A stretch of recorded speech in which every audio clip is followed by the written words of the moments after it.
This journey of me following the migrants went from sort of 10 in the morning, all around the clock, to late at night, to the point where, you know, on buses, on trains, through streets, at every key point, French military police and the French police, they were there. They were on the bus, taking down notes, taking pictures, but not doing anything to deter the migrants or stop them, just being there.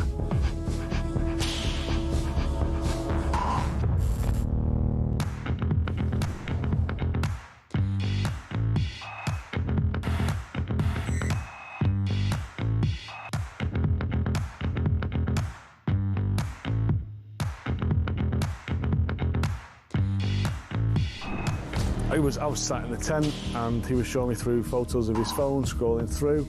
This was barbaric, horrific stuff. Blokes going through walls in vehicles and then jumping out and shooting everyone. You know, his WhatsApp picture was him with a mask on, with a gun like that. You're in a tent with this guy? I'm in a tent with this guy, and actually he's just showing me this stuff. I'm just thinking, this is not the kind of bloke you want to be coming to the UK.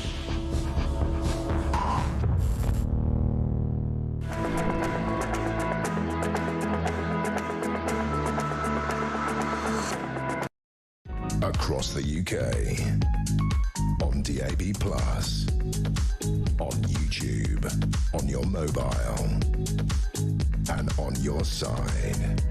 This is Talk.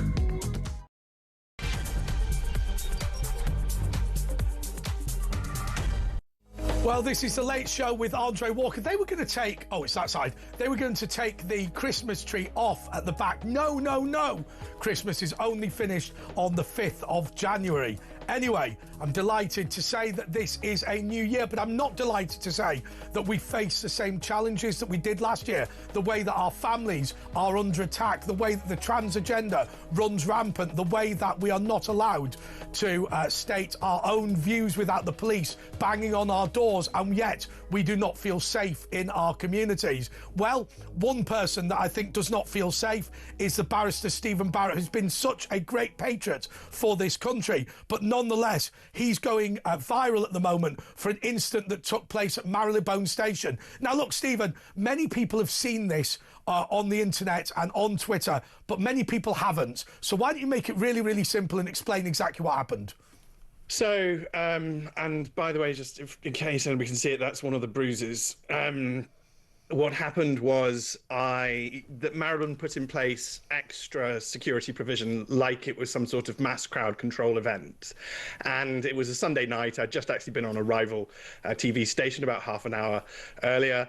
And there were about 20 of us and a crying baby. And it was absolutely obvious that we didn't need these shunting temporary barriers. And we certainly didn't need these pumped up security guards. So I made a tweet and sent it, which everybody can see. I quite clearly direct my ire at the management of Chiltern Railway. They are the real problem when you come across something like this. As I said to I said to one person who worked for Chiltern, you know, obviously I don't blame you. Obviously I understand that you know you're made to do all this, but it is a bit silly. And so to another person, one of the pumped up security guards, I said, this is ridiculous. Pointed to the barriers. By the way, just so that your listeners and viewers know, I'm a middle-aged man. I had a Christmas jumper and red cords on. I was holding a Waitrose bag for life with shopping in it in one hand, and my tweed coat in the other, and getting out my phone to try and take a picture. That this is not the most threatening man in the world. Anyway. No. I said that this is ridiculous, and immediately he bristled. And it's something, Andre, that I think we need to talk about openly. Power goes to people's heads. Well, as I always used to say in my university student union, you wouldn't believe what an ego boost a T-shirt with security written on it and a Motorola walkie-talkie is. No, and we know this from psychological studies, and it's completely ridiculous. And perhaps, you know, I'm overconfident because I don't expect to be treated this way in any way. But just to be clear, so you've arrived at the station, you're queuing for your train. There's 20 of you, a few overweight middle-aged people and a crying baby, and you've got all the barriers, and you've got some thick-necked meathead demanding that you stay within some sort of kettle pen, if you like. All of which I, of course, did. Yes. So that's the other thing to point out. I was fully compliant at every stage. And so I said they were ridiculous. He said something ridiculously aggressive in response. And I just said, well, you're a clown then. And then he said, and you could see it in his eyes, it's like when they get drunk. He just said, right then, you're not traveling today. I can do that. And those words were sort of relished over. And it's like, and I just went, I don't think you can. I've got a valid ticket. And so I went to talk to somebody I considered more senior, at which point he followed me and started grabbing me and saying, you have to leave the station. And I said, I really don't think I do. Let me have a conversation with this man. And then the other man, I'm afraid, rather took his side immediately. And so there the two of them are, grabbing me and forcing me out the station. Now, Andre, you know this, and I know this. People make all sorts of false allegations. Yes. So I just did and I've had a ragdoll cat. If anybody listening or watching knows what ragdoll cats do. You just go limp. I wasn't going to have any allegation that I hit anybody or was aggressive in any way. You know, I'm not capable. There's a lot of that going round, Stephen, believe me. I'm trying to hold on to my shopping. You know, I'm just like, fine, if you want to do this, you will literally have to drag me out the station. I think I muttered something about Gandhi. As I'm being dragged across the floor, I said to them, you know, I'm in shock, but I just said to them things like, you do know that I'm a lawyer. I went with lawyer because I thought that would be... There's nothing, without being funny, Stephen, there's nothing that says Merry Christmas like you limply on the floor, hair everywhere, shouting, I'm a lawyer, I'm like Gandhi. Right? Well, I didn't even shout it. I didn't even want allegations of shouting. So it's in this conversational tone. I just said, you do know that I'm a lawyer. And they just said, we don't care. It's like, okay. Well, I mean, I'm sort of a bit of a journalist. But what they will do, don't really care. what they will do, I mean, I remember being at Warrington Bank Quay Station and I threw away a crisp packet. And when I came back, I was being really shouted at by one of the staff. And I said, look, I've just gone to the bin. You can't leave this here. It's a security threat. And then basically, when I got screamed at, and then 4 security came up and surrounded me. And what a friend of mine said is, what he'll have done is he'll have gone straight on the radio and said, this bloke threatened me. So presumably, the meathead will falsely claim that you threatened him. Well, I'm pretty sure that's what happened. I mean, just to finish the story, I was then dragged across. Sliding across the station concourse isn't that bad an experience. I got a bit dirty from that. But then when they got to the outside bit, you know, they have the textured concrete for the blind people, quite rightly. But I was dragged physically over that, and that sort of made a lot of wound. That's why all the blood and the big damage came from, because by now there was a gap between my shirt and my trousers, and my bare skin was just rubbed over that. So that's the really painful one. And then they literally dumped me outside Marylebone Station on the floor, and I'm afraid that's when I got up and I just immediately made the video because I. And you can see yourself shaking because you're upset. Yes. Well, what then happened is I then call a few people. And I was on the phone, actually, or I was calling Toby Young, who runs the Free Speech Union, because I thought it would be prudent to talk to Toby. And everybody I called, I literally said the same thing to. You're not going to believe this. You might need to sit down, but... And out came a man in a high-vis vest, and I thought he's going to try and shush me away from the station, despite the fact I'm on public land and I have every right to be on public land. And I've just had this shocking thing happen, so I was a little bit curt to him, and I just said, look, I'm on the telephone. And so he went away. And then about sort of 15 minutes, he came back and he said, are you free to talk to me now? And I went, I'm sorry if I was curt to you. And he went, okay. And then he put a series, he was called Mr. Gumbo. He turns out to be the station manager. And he put a series of really quite ridiculous allegations to me. You were racist to him, you threatened to punch him, and all and the allegedly usual. my arms were going everywhere, despite the fact I'm quite a weak man holding a bag of Waitrose shopping. You know, and you also have, and without being rude, you also have a problem, which means that actually you wouldn't physically be able to fight somebody. Yes, that will come along and bite them in the... I mentioned that briefly to Mr. Gumbo, but he very politely didn't wish to pry. But that may well come out if this farce carries on. So you have made a formal complaint then? No, I don't want to make a formal complaint because that gives power to them. I don't want to involve the police because the criminal justice system is broken and blocked up anyway. And the risk is, I guarantee you, if you phone the police, you will be arrested for racially abusing him. I guarantee you. The police aren't the answer. I mean, these are overtooled people who shouldn't have behaved the way they have, but they're young gentlemen and they have the lives ahead of them. The real problem is Chiltern Railways. So what I will do is explore ways to punish Chiltern Railways. That's what I want to do, and to make sure that this does not happen to. But did Mr. Gumbo?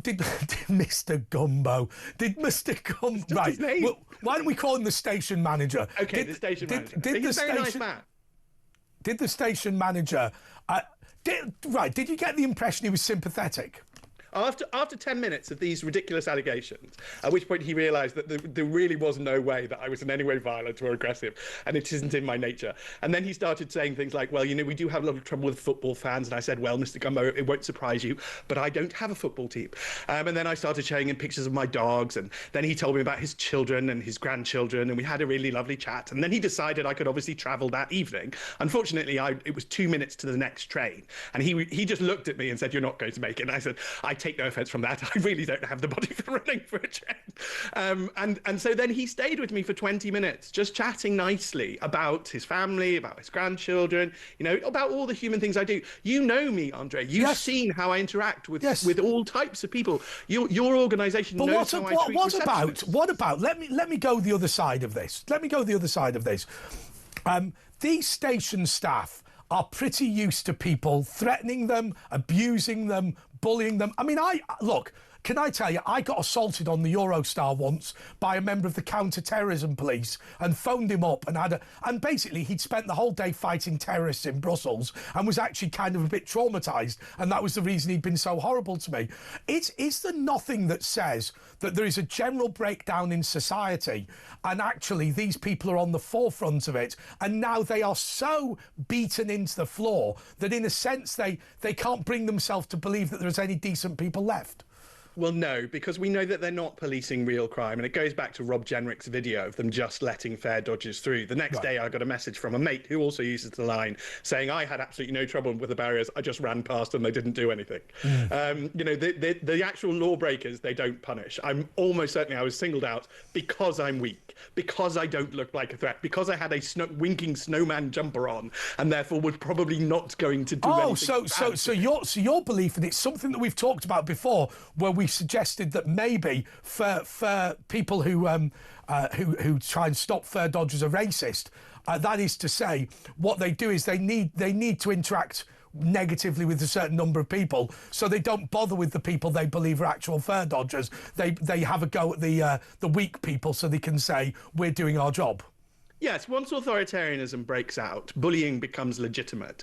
But in order to control it, the authoritarians say that it's only allowed against certain groups. I obviously, as a white middle-aged man, fit that group and therefore was perfectly capable of being bullied. I've no doubt that's what this was. This was an abuse of power. It was a misuse of power by somebody who felt that they would get no consequences from it. And that's the danger in our society. That's why I'd rather deal with this by going after Chiltern Railway, because this is what corporate socialism does. You get to unleash authoritarianism, you get unleashed bullies, but against specific groups of people. Yes. And I don't want other people who are passengers of Chiltern Railways to go through. I don't want anybody to go through this. I wouldn't want Keir Starmer to go through this. When you say abuse of power. When you say you're having a go at Chiltern Railways, look, as I say, I strongly believe you shouldn't complain to the police, because what will happen is they will automatically start investigating you, and that could place you in serious trouble. Do not touch the police with a barge pole; they're dangerous. But when we then say, particularly the Thames Valley Police, which I think will be Chiltern Railway's principal people, but then when you say you're going to do something about Chiltern Railways, what are you doing? Are you able to tell me? So what I need to do at this stage is investigate potential causes of action to sue them. Right. That's the next step. And then there's a procedure for all of that, which obviously I'll go through. I'm being supported by the Free Speech Union, who are being absolutely amazing. I'm being supported by some other groups who've pushed themselves, who volunteered and have come forward. You'd be amazed at how many people have seen the video and then immediately privately messaged me. The support has been great. This should not happen to anybody in our society. This is, if anything, I'm a canary in the coal mine, warning you that we have unleashed way too much authoritarianism. We need to treat each other with dignity and respect again. We need to go back to the idea that we're all valuable members of society, not that we're meat units to be pushed around, corralled, told what to do, and expected to comply. And that's what I'd like to fix, Andre. I mean, it might be ridiculously naive. I think there's a weight of it. I mean, I think you've got to attempt to fight back about the way that we're being treated in this society, because what it seems to me is that we pay the taxes, we go out to work every day, and we are the enemy. We are the ones that get bullied, we are the ones that get intimidated. The bad people are good people, and as I've always said, we now live in a society where what you say is more important than what you do. If you allow rapists like Harvey Weinstein to get away with it, that is perfectly acceptable, as long as you put #MeToo at the end of your tweets. Yes, and it's about that, the idea that you have to comply. And I don't like that just because intellectually it's very, very dull. But also, my crime in that station was not complying and going, yes, sir, no, sir, I'll do as I'll told. And I didn't even defy very much. I just defied with words, didn't defy with actions. But even that was too much. Yeah, but a meathead's not going to like that, because what he's good at is thumping and what he's bad at is arguing. Well, Churchill warned us that these people really hate being laughed at. Yes. And that's the one thing they really can't stand. So that's my crime, is that I wasn't taking him seriously and I was effectively laughing at him, although I obviously didn't laugh because that would be too rude. So I want to ask you something, and it's this idea that you've been talking about misconduct in public office. We're going to talk about the Islamist in a minute. So misconduct in public office is this idea, which, by the way, most of us have not thought about, which is where people in a position of power, if they misuse their power, they can go to prison for really quite a long time. And whilst you didn't suggest any names, you did say in one of the videos that I watched that if I was to be a pro-immigration activist who believes in 100% immigration, okay? And I get myself qualified as a legal professional and then become an immigration judge.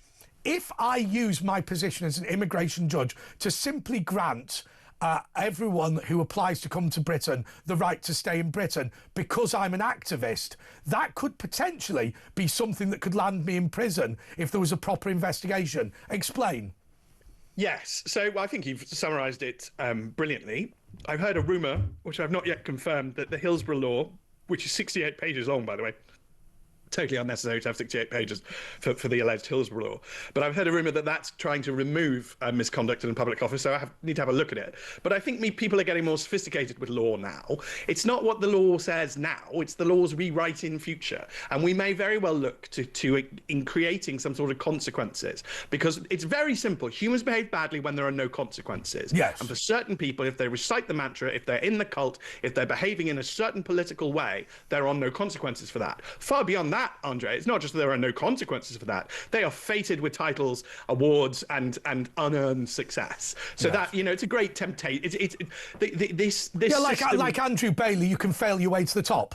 Yes, exactly. And the New Year's Honours list is absolutely full of that. Yes. I mean, some absolutely disgraceful appointments, not least of all a knighthood for the West Midlands police guy. It's just unbelievable. Oh, what about, was it an OBE for the woman that faked the documentary in Gaza? I mean, unbelievable. Shouldn't she face investigation for supporting Hamas? Yeah, absolutely. Literally made a propaganda show for a terrorist. OBE. Unbelievable. Yeah, or Annalise Dodds, who pretends to not know a woman is, and therefore gets a damehood. Right. Okay, well, I've got a damehood. They should have given her a knighthood. They should have made her Sir Annalise Dodds. Sorry, just because you've got a vagina, love. I'm sorry.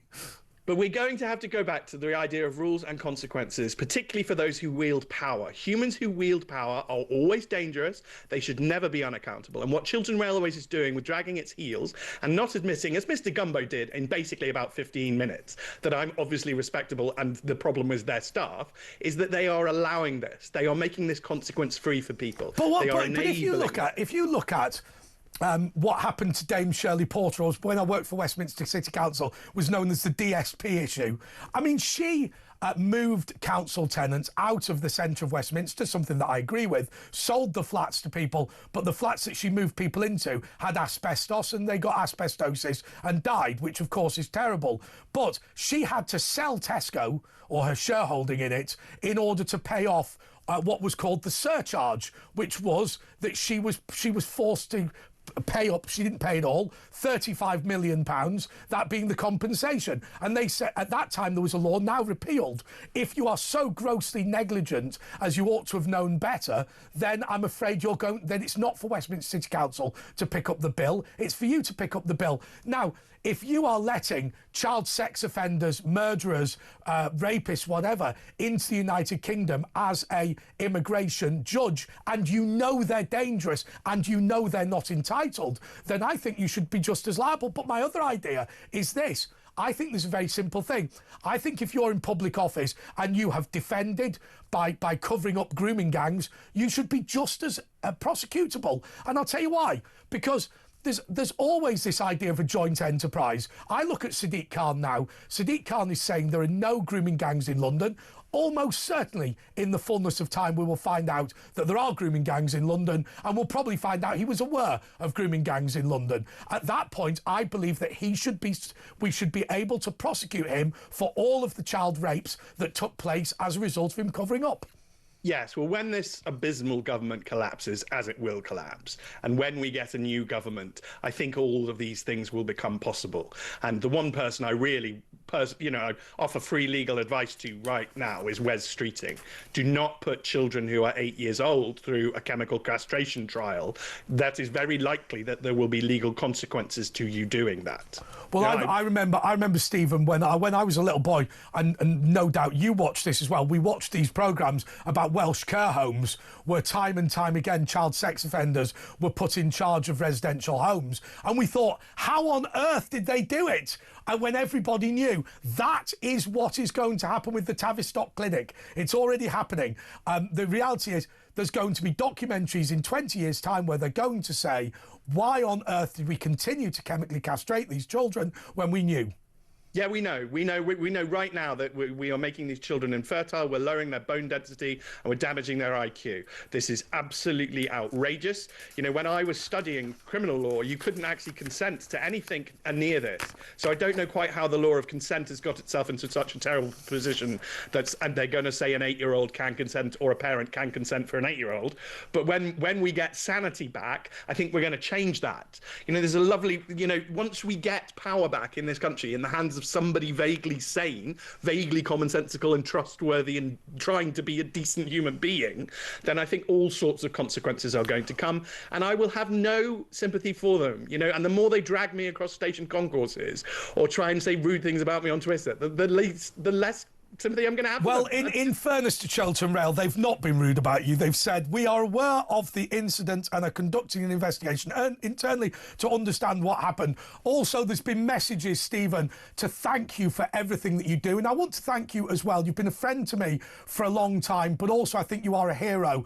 And look, you and I know each other well enough for me to be able to say that a number of institutions and people have pushed you around over the years. And despite your meek and mild exterior, there is a real steel at the back of you, and I congratulate you and thank you for that. But my viewers and listeners will fully support you in this. And I have to say to Chiltern Rail, I don't think you're the only offenders in the world. I don't think you're the worst people in the world. I just think that Stephen is right. This is something that is going right across the board. We're going to be back in a couple of minutes talking and bullying the good people, talking about threatening decent people right across the country.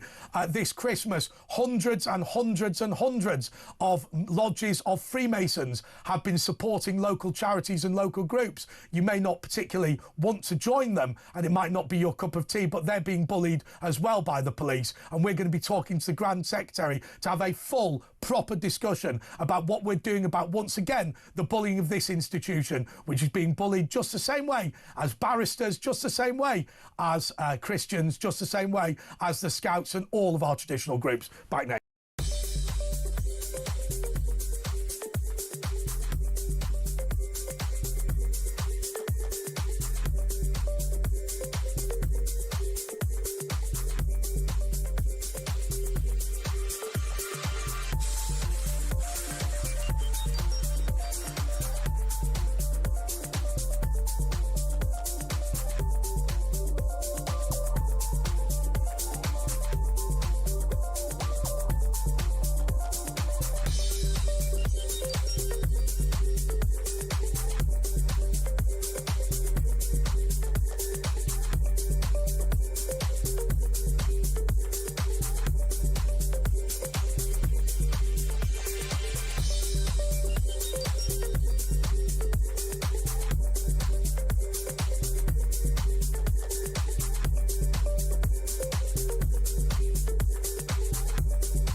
across the UK, on DAB+, on YouTube, on your mobile, and on your side.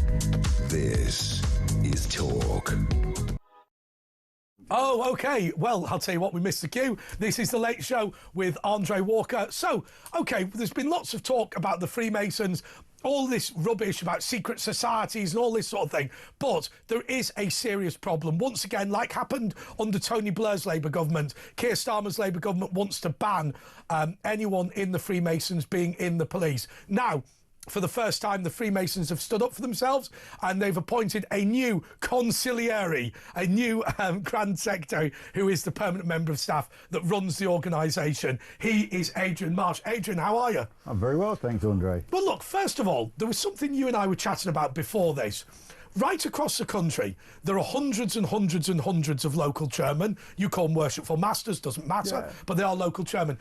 Each one of those will have trained for 7 years to be in that position. They've gone through various things. And the benefit of this is that right up and down the country, whether it be a sports club, whether it be a local charity, whether it be a fundraiser for the local hospice, every year the Freemasons contribute hundreds of people, 600, 700, 800 people who are trained well enough to run these charitable organisations. That's a huge contribution. Yeah, absolutely. I totally agree.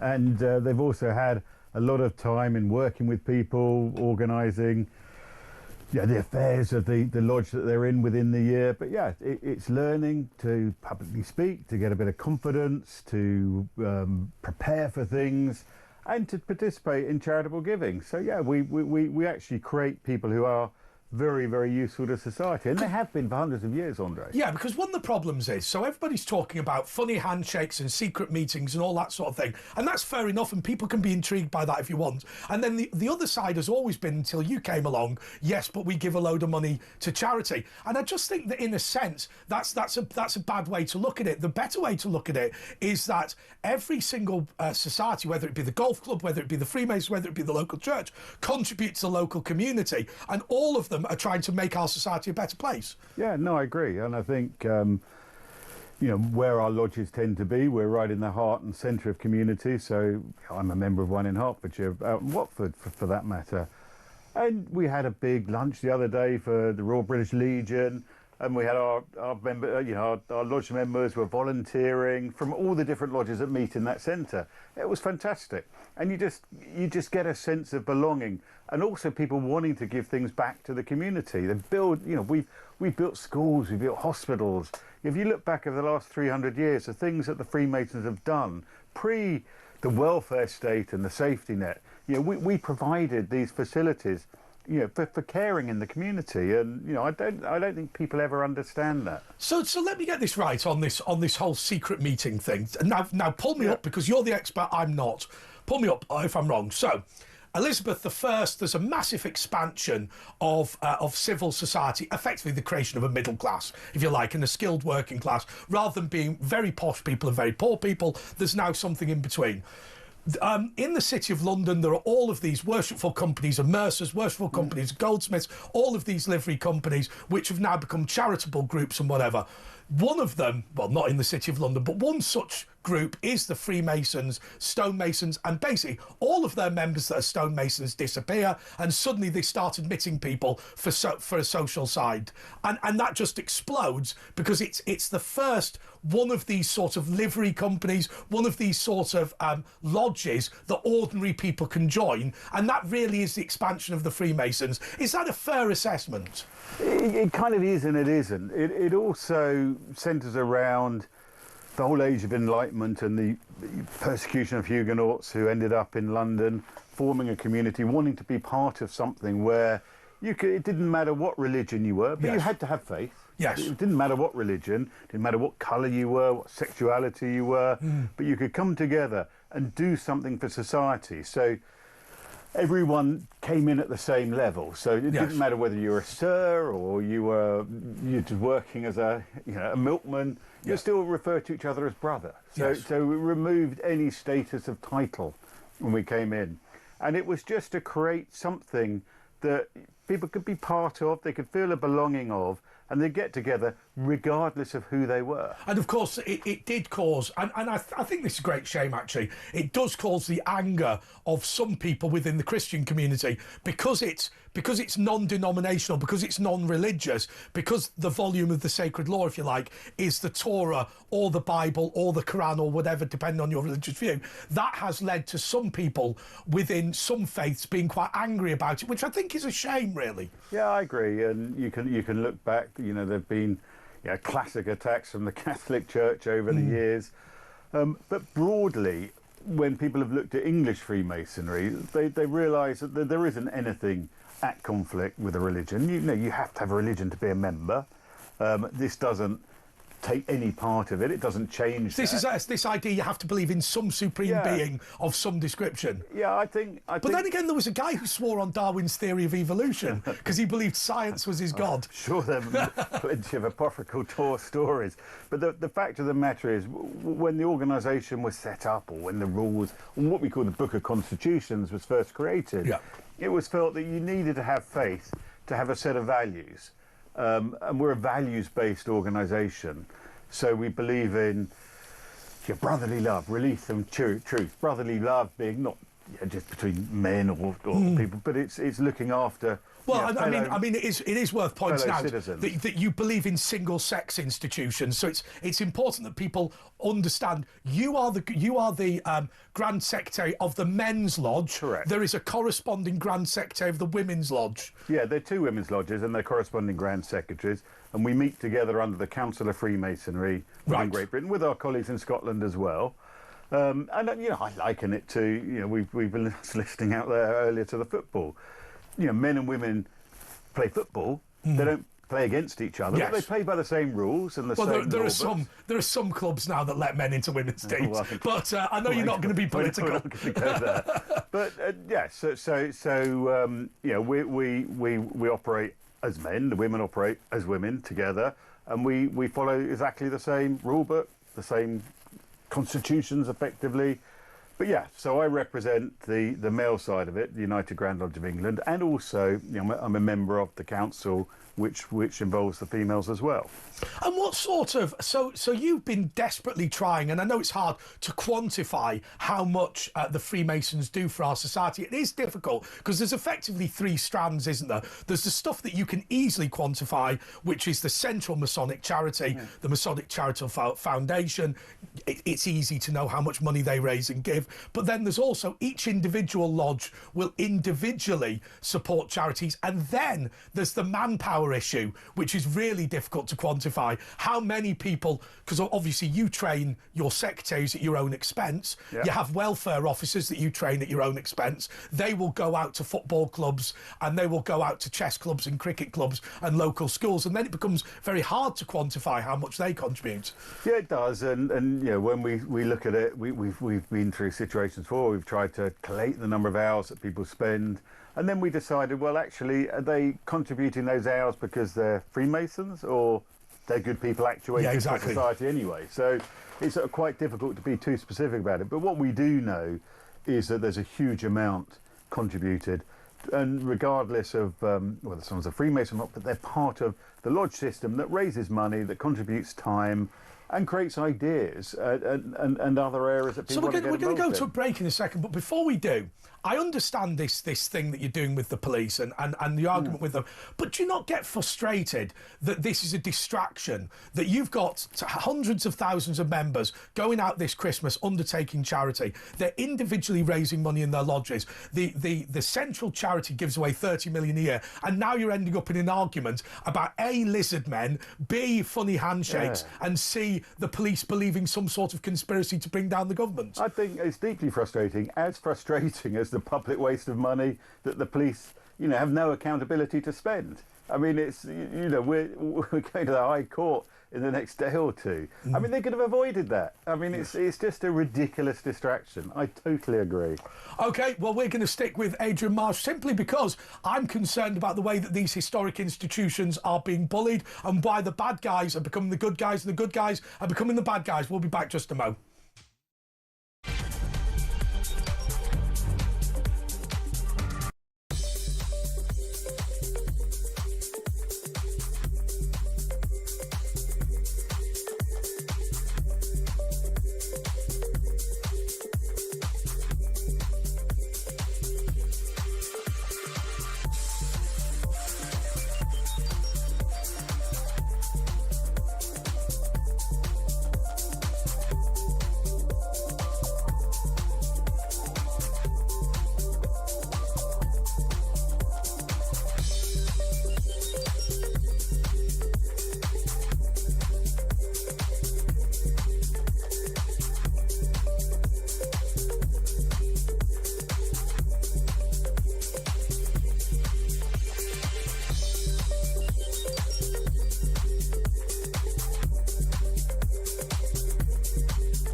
across the UK.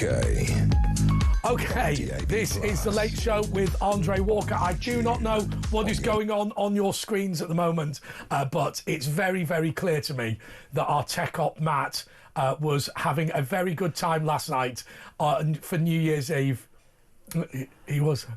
Okay, he was having a very good night last night and, in fact, didn't necessarily make it back. Okay, we are still here with Adrian Marsh, who is the Grand Secretary of English Freemasonry. That is to say, just very simply, that it's a charitable organisation, it's a membership organisation, but he is the guy that's a member of staff, like obviously the National Secretary of the organisation, like the CEO. But so tell us about the police. So once again, the police have tried to ban Freemasons and you're suing them under the Equalities Act. We already said before the break, massive, massive waste of everyone's time. But can you explain the case? So, I mean, basically a couple of months ago, I received an email asking if I could talk to their anti-corruption officer, of which obviously, yes, I could too. But before we even had that meeting, they issued a press release saying that they're going to bring out a new declarable association policy referencing the Freemasons as one of those organisations, in fact, the only organisation that they referenced. And they were talking about hierarchical institutions. No, that came later. Okay. So first of all, it was as a declarable association, along with criminal gangs, villains, terrorist organisations. So hang on a second. So I would have to declare, if I was a police officer, if I was a member of either the Freemasons or Al Qaeda. Correct. But I mean, that is ludicrous. Exactly. Isn't it? So we found that quite bizarre. Anyway, so that came out before the meeting to discuss it, which in itself was slightly odd. Although it was 2 days before the Panorama programme. Right. So we would think. I mean, we don't know. We're not conspiracy theorists ourselves. But it feels very coincidental. Just to explain, and this interview is not about the case, but there was a murder of a journalist years ago. Police were corrupt. Other police did not necessarily believe that their colleagues were corrupt, and some of them may have been Freemasons. But there's no real suggestion the Freemasons were involved, was there? No, there's none. In fact, it was investigated, and the investigation said categorically there was no evidence whatsoever. Because the big problem you always have with any membership organisation, so as an example, I always used to get frustrated as a Catholic when people would say the Roman Catholic IRA. You go, well, hang on a second. In order to be in the, members of the IRA are Catholics. I mean, some of them are not, but by majority they are. That doesn't mean that every single Catholic is an IRA member or indeed a sympathiser. In fact, what very often I would suggest happens with Masonic corruption is that a group of people were friends anyway. They join the Freemasons together, and it's their friendship circle that is the critical point, not their membership of any organisation. Yeah, I mean, and when we had the discussion with when we did actually have our discussion, we went in. They were asking what the issue was, and they were saying, well, it's twofold. He said, we've got a couple of live investigations ongoing at the moment. I said, well, yeah, can you give us some details on that? No. So, whether they were or not, we don't know. And he said, and secondly, he said, we find when people go for promotions and they don't get it, they say it's because they're not Freemasons. We said, OK, but maybe it wasn't that they were. Yeah, but then again, if I don't get promoted, I'm perfectly able to say it's because I'm not Jewish. Well, exactly. Or I'm not black or whatever. You can say that. The fact that you have a panel anyway. I mean, the Met have a really good promotion system. It's very thorough, very effective. And we found that a bit surprising. We said, OK, fine. We'll come back. You're welcome to look at anything we've got. Come back and have discussions. They said, well, we're about to start a consultation process. OK, great. Consult with us. We're open, transparent. Anyway, we wrote back, didn't hear anything. Wrote back, didn't hear anything. Wrote back again, and we were invited in to participate in the consultation. When we arrived, I brought lots of data with us. The fact that out of 33,000 warranted Metropolitan Police officers, there are only 440 who are Freemasons. Wow, so that is really low, like actually. 1%. Yeah, it's insignificant. And then when you look at the police across the country, it's the same statistic. I think it's 1,600, so 1,200 excluding the Met. So, I mean, it's a fraction of the working population. We prided in that. We offered to engage, as we had on every time, with them, If they have an investigation, they can come, give us, we'll let them review with us. We would advise them if the numbers, the 440 was increasing or was increasing any particular lodge, so that, again, if there was a fear that there could be anything untoward because it's not in your interest to look corrupt either. No, of course not, and we have very strict rules against it. Yes. I mean, you have to make an obligation when you join that you're going to follow the laws of the land. Of course, the other problem with the Freemasons, and there's a book about how you can run political campaigns or whatever, and it makes the point, I forget the name of the book, it makes the point the Freemasons are a very bad organisation if you wanted to take over. The reason is because if you are in one node, one lodge, you wouldn't necessarily know who's in the lodge next door. So even if I go to to Freemasons Hall in London and meet on a Tuesday, all the people that meet on a Wednesday, I would never, ever, ever meet. Yeah. Therefore, it's quite hard to conspire with them. Well, exactly. And when we have the ridiculous thing about the handshake and everything, it's like, well, hang on a second. Handshake's a handshake. And if you look at the population of the UK who are 18 to, let's pick a number, 80, it's about 40 million. We're 170,000 Freemasons, so you've got a 1 in 250 chance of shaking hands with a Freemason. So I don't know how many times you shake hands a day, but post-COVID, it's a lot. So again, it's just completely factious arguments. And we said, to the police, we really want to avoid any legal action, but we will have to take action if you go ahead with this. Because they told us then that consultation meeting we went to, we were told that the policy was going to be implemented. Right, and we said, well, we haven't had the consultation. And are there any others? I mean, as an example, the Catholic Opus Dei organisation. Are they interested in that? No, it just seems to be they only reference Freemasons. They talk about this is when the policy then did come out. So 2 days after that meeting, I got a call from the officer I was dealing with, who said he'd taken all of our representations upstairs to talk to the management committee, and they've just told him to crack on. So the policy was coming out in 30 minutes' time. It then came out, we read it. And you said thank you for your timely... Yeah, I mean, to be fair, he was a really nice guy, Commander Messenger, so, he was...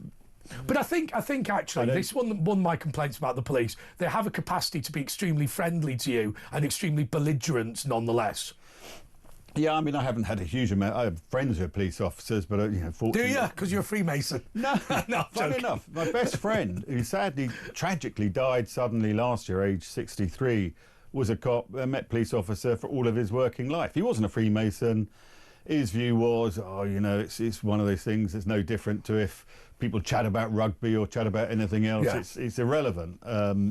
And... when you talk to, I'd meet lots of his friends and people, and I've generally huge amount of time for the police. Huge amount of time. It's a job I wouldn't want to do. No. And it's a hard one to win on. But anyway, all of which the Commander Messenger said, he was told, he's just got to get on with it. So the policy came out. Then it referred to hierarchical organisations where I can't remember the exact words now, but vow to protect each other, and you're secret. And so, well, none of those really apply to us. Yeah, we're hierarchical to an extent, so you get to be master of a lodge, which you talked about earlier, and you get to pick dinner. You get to choose the charity. And I think the other thing about the Freemasons that people forget is that you are not really the boss of every Freemason. You're more like the national regulator, aren't you? Because you can't go down to an individual lodge and tell them who can join and who can't join. No. What you can say is things like convicted criminals can't join. You can say things like we remain single sex. But in terms of their individual choice about what they do, you're just not in charge. No. All we can do is discipline. So if someone breaches the rules, so if they get convicted of a crime, if they argue with the waiter, exactly that sort of thing, then we can then we can have a disciplinary process that will deal with that. And largely, it can be dealt with amicably if it's not breaching of a crime, if it's not a criminal act, and in which case, it's not. It depends what it is, but largely it's automatic expulsion. I mean, we don't tolerate that sort of thing, and if there's any hint of corruption, again. or any. But also, there's another matter about a matter of perspective, isn't there? If you go to a lodge and there's 5 police officers there, you go, wow, there's lots of police in the Freemasons, and you go, well, actually, 5 is not a big number when there's 25,000 Metropolitan Police officers. So it is a matter of perspective sometimes. No, totally it is, and you know, I've been a member since 1989, and out of the people I've met who are serving police officers, it wouldn't even fill a hand. It's maybe 1 or 2. So, but then you don't know. I mean, unless you sit next to someone at dinner and actually ask what they do for a living, you don't know. I've no idea. I think also there's whether it be, you know, there's a series of institutions that get the same people, aren't there? The Rotary Club, the National Trust, the Freemasons, even churches and whatever. Boy Scouts. Yeah, exactly right. And I get the impression that people who've been in the military kind of miss being in the military and enjoy the camaraderie of the Freemasons. I get the impression that that's true with sort of retired police officers as well. And so I think also ultimately there's always going to be, you know, people who are interested in BMXing are probably less likely to join the Freemasons, whereas somebody who's interested in, somebody who's a member of the Scouts, say, is going to be more interested. I think so. I think people who've had a background of that sort of, particularly the military. I mean, we've got a gold in the Armed Forces Covenant. I mean, we have a lot of former serving military. We always have, there's long history. So post each of the First World War and the Second World War, we had big surges of membership. Yes. With guys being demobbed and then wanting something to do where there was a bit of organisation around it and a social element too.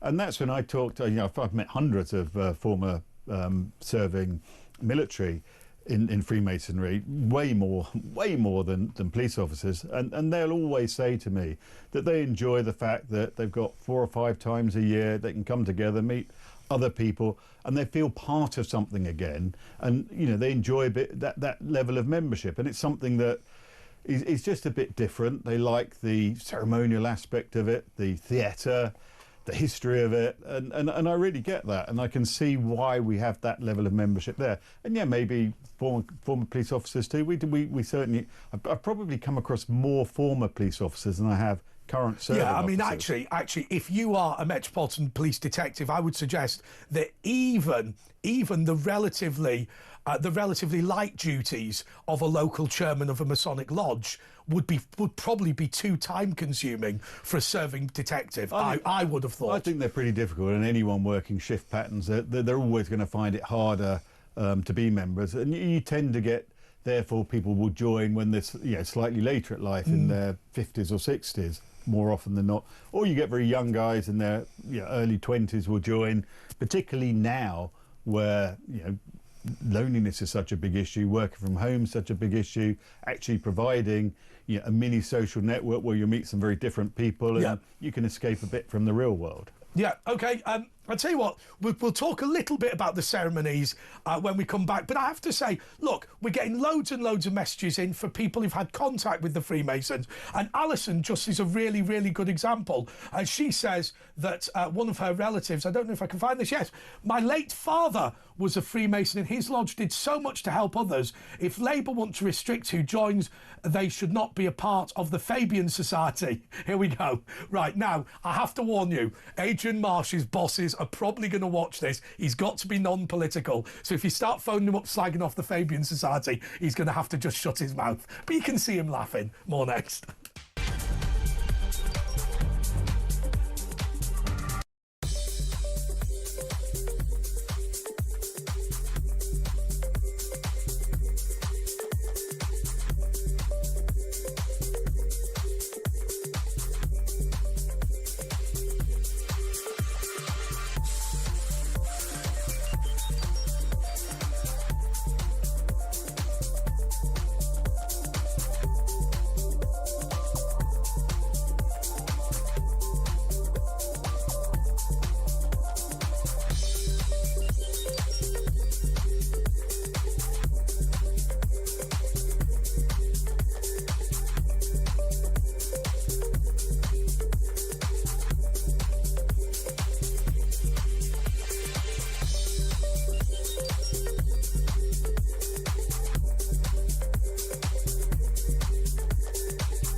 Across the UK.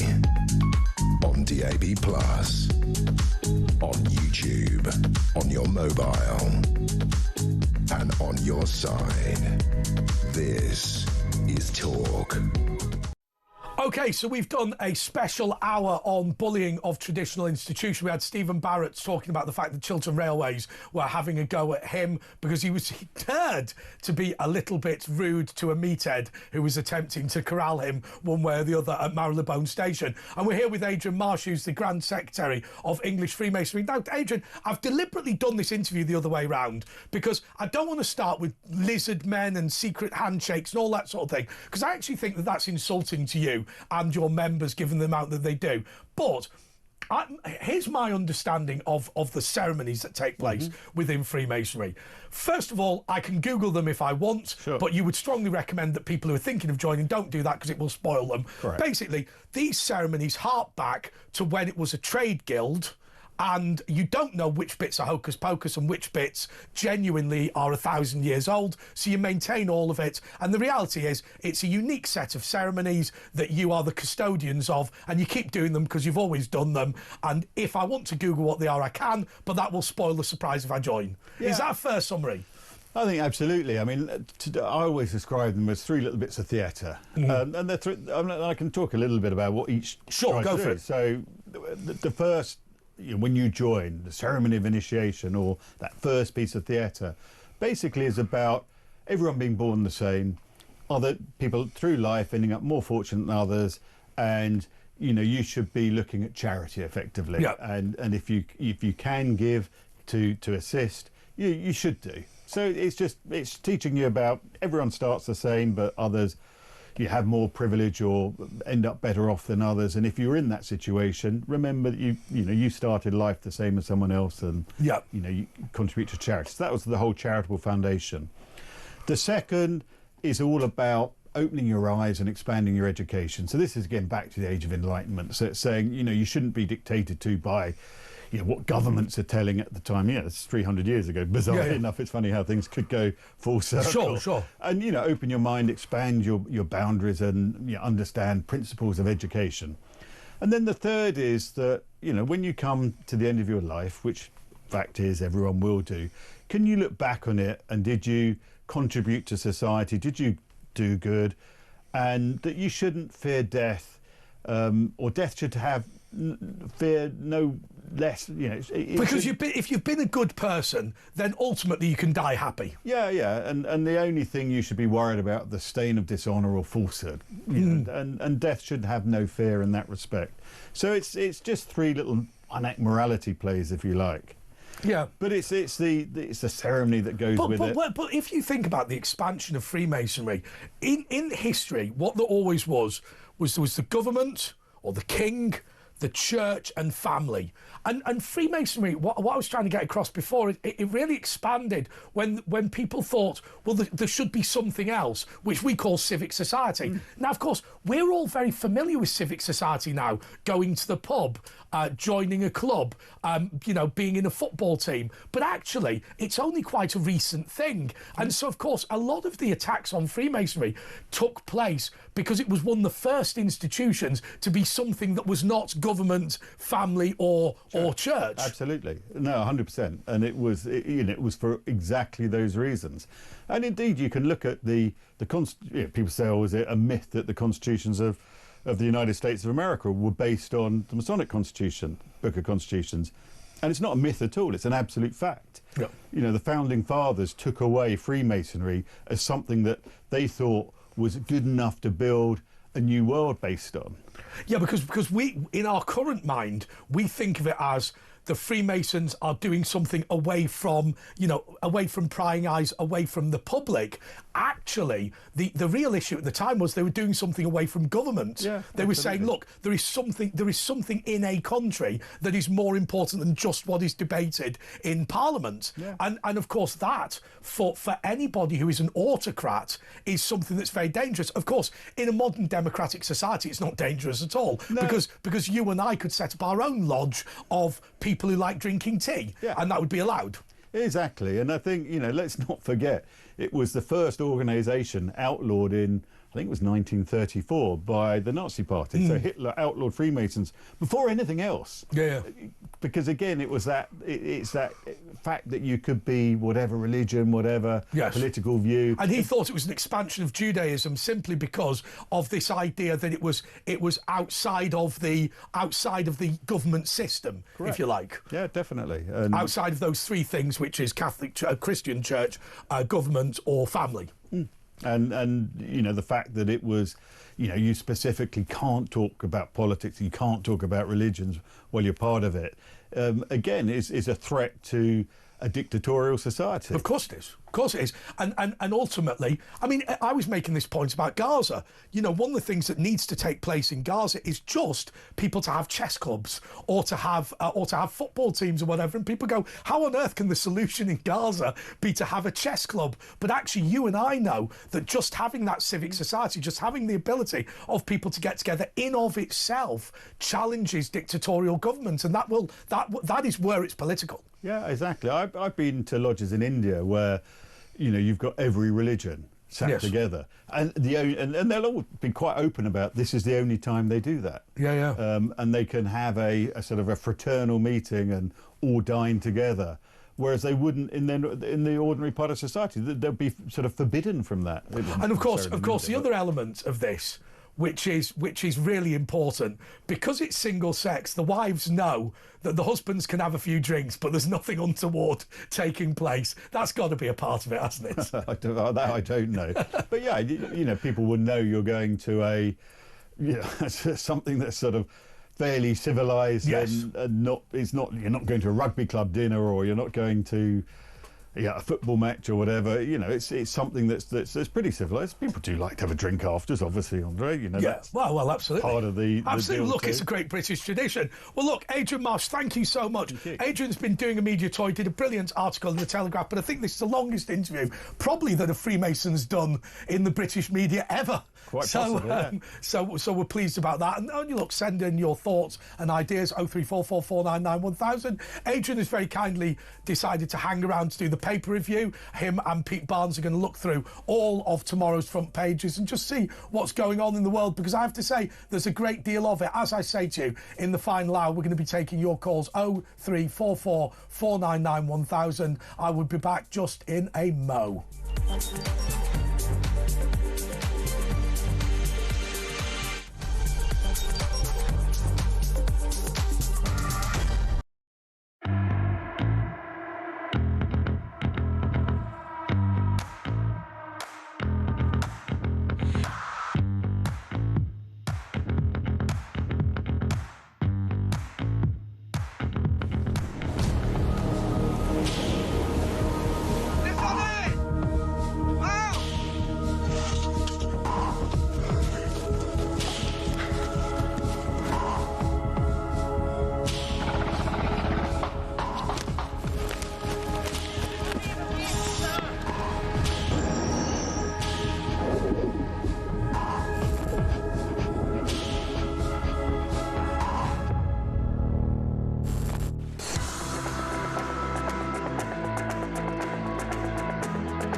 This journey of me following the migrants went from sort of 10 in the morning, all around the clock, to late at night, to the point where, on buses, on trains, through streets, at every key point, French military police and the French police, they were there. They were on the bus, taking down notes, taking pictures, but not doing anything to deter the migrants or stop them, just being there.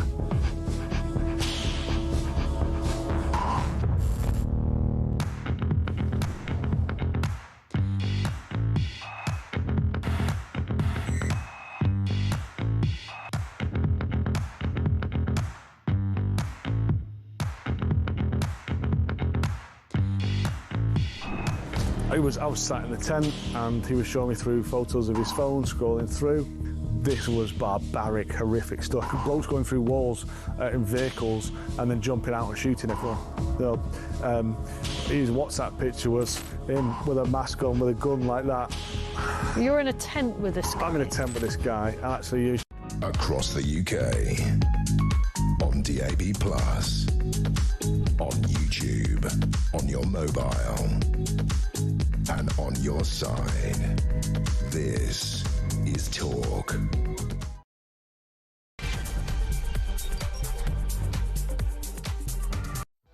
Okay, this is the press preview with Andre Walker, Pete Barnes and Adrian Marsh. And I want to talk, first of all, before we get into the front pages, about this really, really shocking case of somebody who took a prison officer hostage and then held him at ransom in order for Abu Qatada to be released. And then he was put in solitary confinement. And now David Lammy has chosen to pay his compensation claim. That is about £250,000, £224,000 in legal fees and £7,500 in compensation. Now look, here's my concern about all of this. Time and time again, we see the Human Rights Act being used in order to denigrate our society, but it's never used in order to support us. And I've always said, I have no problem whatsoever in you saying we need to have the Human Rights Act protecting bad uns like this, because it also protects us. But you can't say that after COVID, because I, like you, was placed under house arrest. I, like you, was not allowed to see my family. I, like you, saw my nieces and nephews denied their education. I, like you, saw my job evaporate. I, like you, was treated in an appalling way, having almost every human right removed, including my right to take part in a democratic election. Almost everything listed in the Human Rights Act was taken away during COVID, and so now they can't turn to me and say this is absolutely vital. Look, Pete, I think there's two ways of looking at this. You can look at it as in the way that I've just said, and you can also look at it in the way of, oh, what an awful person this guy was who took someone hostage, but also £224,000 for the human rights lawyers. You know, if I sacked you unfairly right now, you wouldn't get these human rights lawyers willing to spend £1 million on you. The reality is there is one rule for one and one rule for the other. Jerry Adams gets support, but the parachute regiment will not. And I just wonder whether it's time to curtail the fees for these human rights lawyers. Oh, we should have done that a long time ago. I can't, the legal industry, as it's now become, is out of control. I look at the small boats crisis as a prime example. Immigration lawyers must be rolling in it. Every boat's a brand new Land Rover. It's ridiculous. It's crazy. But you're totally right on both counts, really, because the law has become a weapon against its own citizens. It is there to punish people, or more importantly, to control. Yes. A lot of things now have been put in place to not necessarily directly limit, but to kind of curtail you into certain positions and to curtail you into certain areas. And more importantly, I don't particularly like the element of self-censorship, the element of you're doing this because of the fear that you might be in trouble of something. Because we live under what I've been calling the tyranny of the vague. In other words, things to a family life and, harm and all these very vague terms. Because this has become so ingrained in our law, not an accident, by the way, this is the kind of consequence of when a very authoritarian government, and more importantly, a government scrambling for power, will use these laws to literally try and hold you in place, because that's what this is about. I go back to 2025 being the year of found out.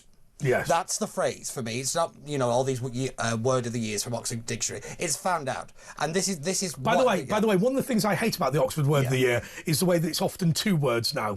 Right, so you can't have found out, it has to be found. Yeah, also, can all the dictionaries just get together and have one dictionary at this point? Because you get so many different ones. And also, I've never heard of half of these words, though, to be fair, I'm about 65. Now, Adrian, obviously, you've been brought in today because you're the head of a voluntary organisation, so I wouldn't expect you to be political. But people are getting upset about the fact that they see an ordinary prison officer doing his duty, he gets taken hostage, and the person responsible is able to get compensation. People feel like that's a smack in the face, don't they?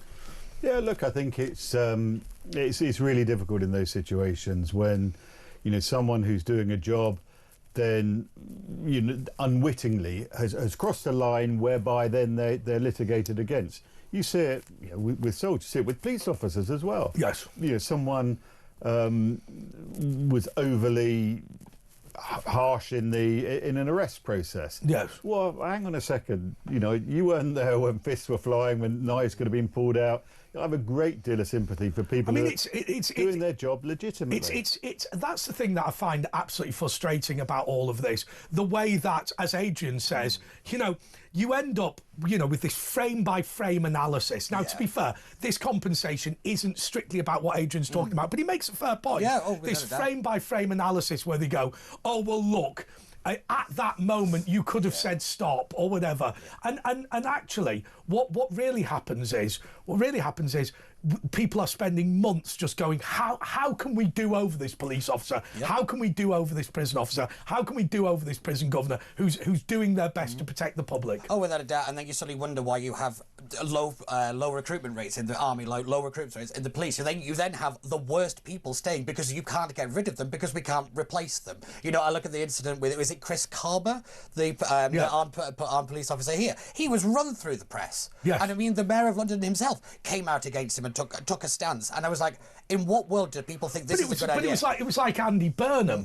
when he was having a go. Now look, I don't want to sit there with rose-tinted glasses about the police. I don't want to, particularly not the GMP, because they'll have a fight with them, right? But when you saw that incident at Manchester Airport, which was apparently a group of police officers setting about some Muslims for no reason, you thought, well, come on, there's at least something must have happened before. Exactly. But of course, statement to the press first, evidence and proof later. Oh, yes, we live in a trial by media and more trial by public opinion before the law's even got its trousers on. It's crazy. The idea of innocent before proven guilty does not exist in this country. No. And it is very dangerous. The biggest example I could think of, and his name has just popped out of my head, was the man who got shot on the Underground. John Charles de Mendes. That's the one. Yeah. I knew it was. Yeah. And I think this was a moment there, and I thought, oh, hello, we're going down a very terrible path here because of the amount of effort that went in to try to prosecute the people I'll tell you rather than actually coming out and saying, okay, this has happened, let's have the investigation, let's be open, transparent, and move forward. Sorry, Adrian. There's nothing in society now that can be an accident. Yeah. It's a binary. Yes. It's someone's fault. Everything has to be someone's fault. And that's the thing I'm finding the hardest. So, when we were boys, things happen. They're awful accidents. Awful things happen, but it was nobody's fault. And also, now it has to be somebody's fault. Everyone believes in a conspiracy where everything's connected. And that's because of institutional decline. Because we don't trust anybody to tell us the truth anymore. Because institutions have lied to us and we've found out about it. Therefore, they can never be trusted again.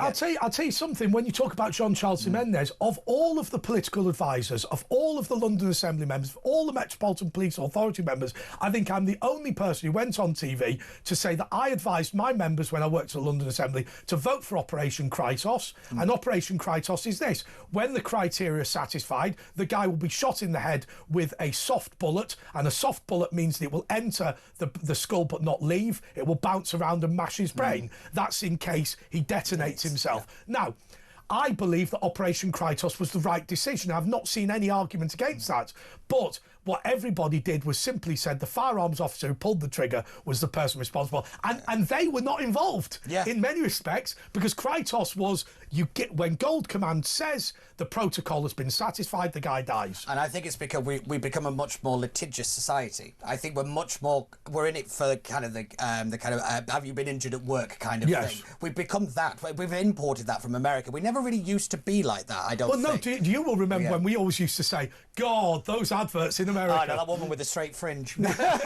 So that was a bad hair day. How did she not see that water on that floor? But that's the point, isn't it? That kind of cemented itself in society. So therefore, you're right, it's a binary. Somebody is at fault. Or sometimes accidents happen. And I look at the Manchester synagogue attack where the police seem to have accidentally shot somebody. That was a genuine accident. Yet people pounced all over as a kind of, oh, well, if the police wasn't there and all this kind of stuff. I was like, no. That was an accident. You're ignoring the massive Islamic terrorist attack. It's a cheap distraction. I was told not to say this the day after my talk, but I thought that guy got shot should have received the George Cross for bravery. Because if somebody has a high velocity assault rifle, i.e. the police, and you shut a wooden door and stand behind the terrorist, you know you're going to die, right? Because there's no way it's going to go straight through him, straight through the wood, and it's going to hit you, right? And I actually think I think most adults in that position would have been a remarkable act of bravery,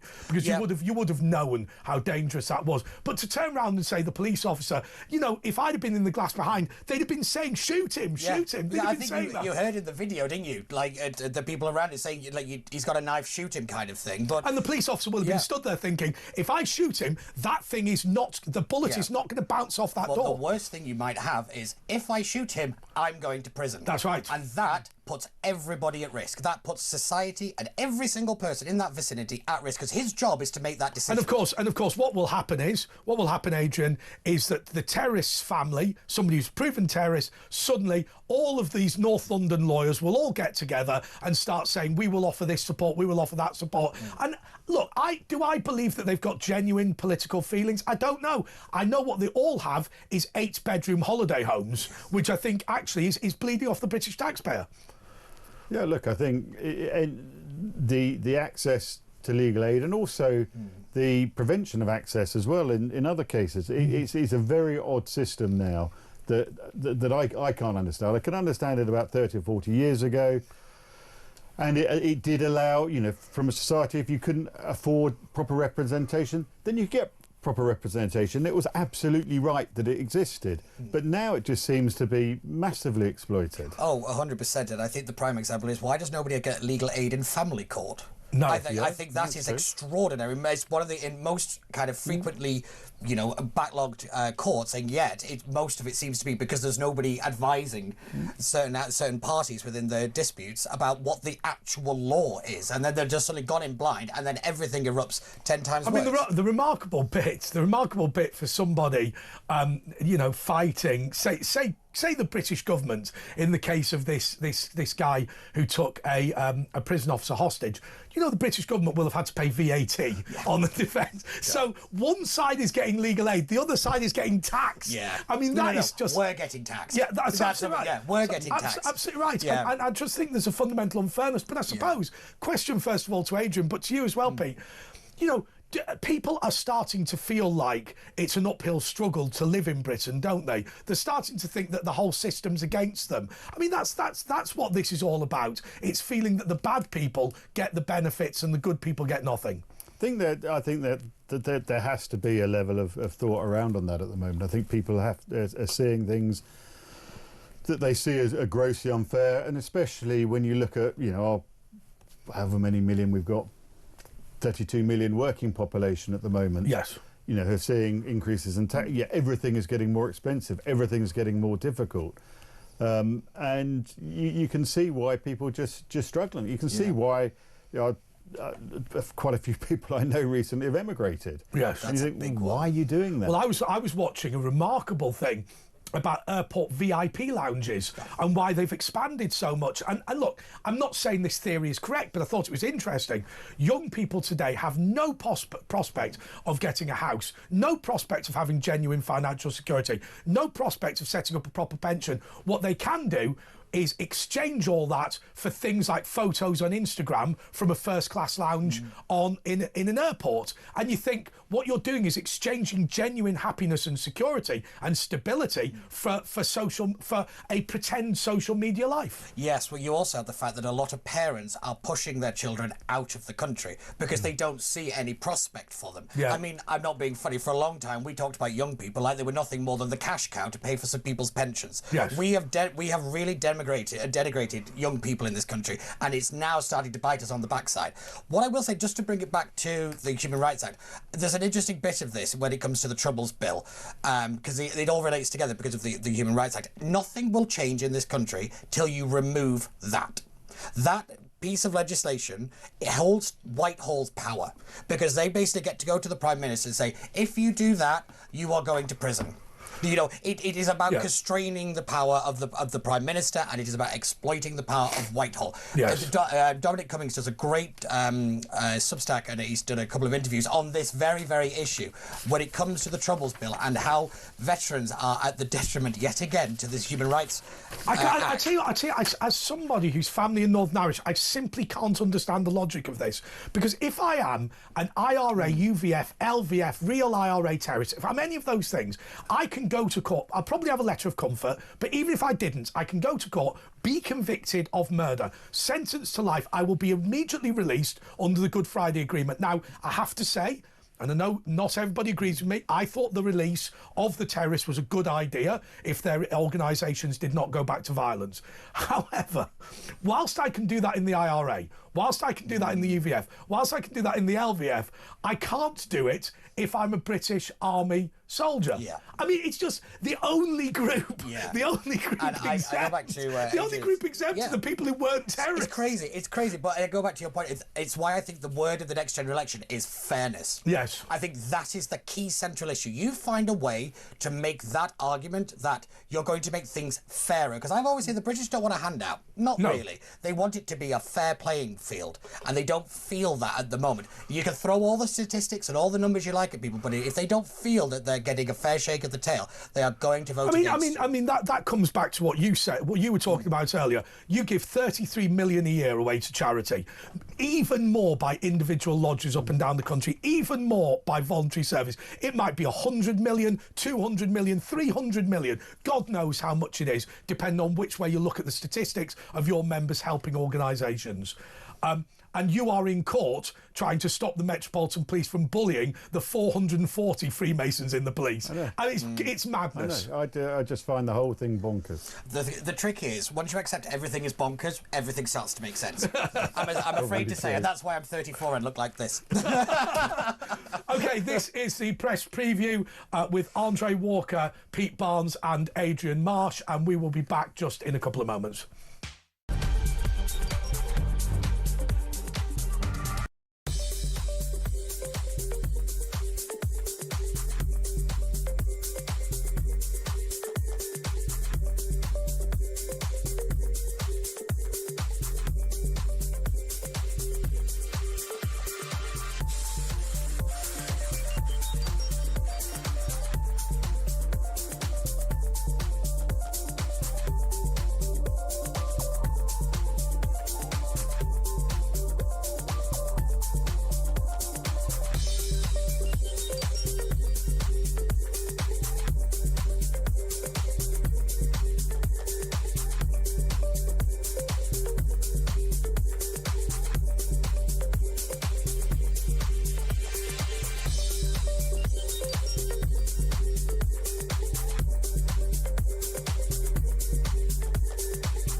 Across the UK, on DAB+, on YouTube, on your mobile, and on your side.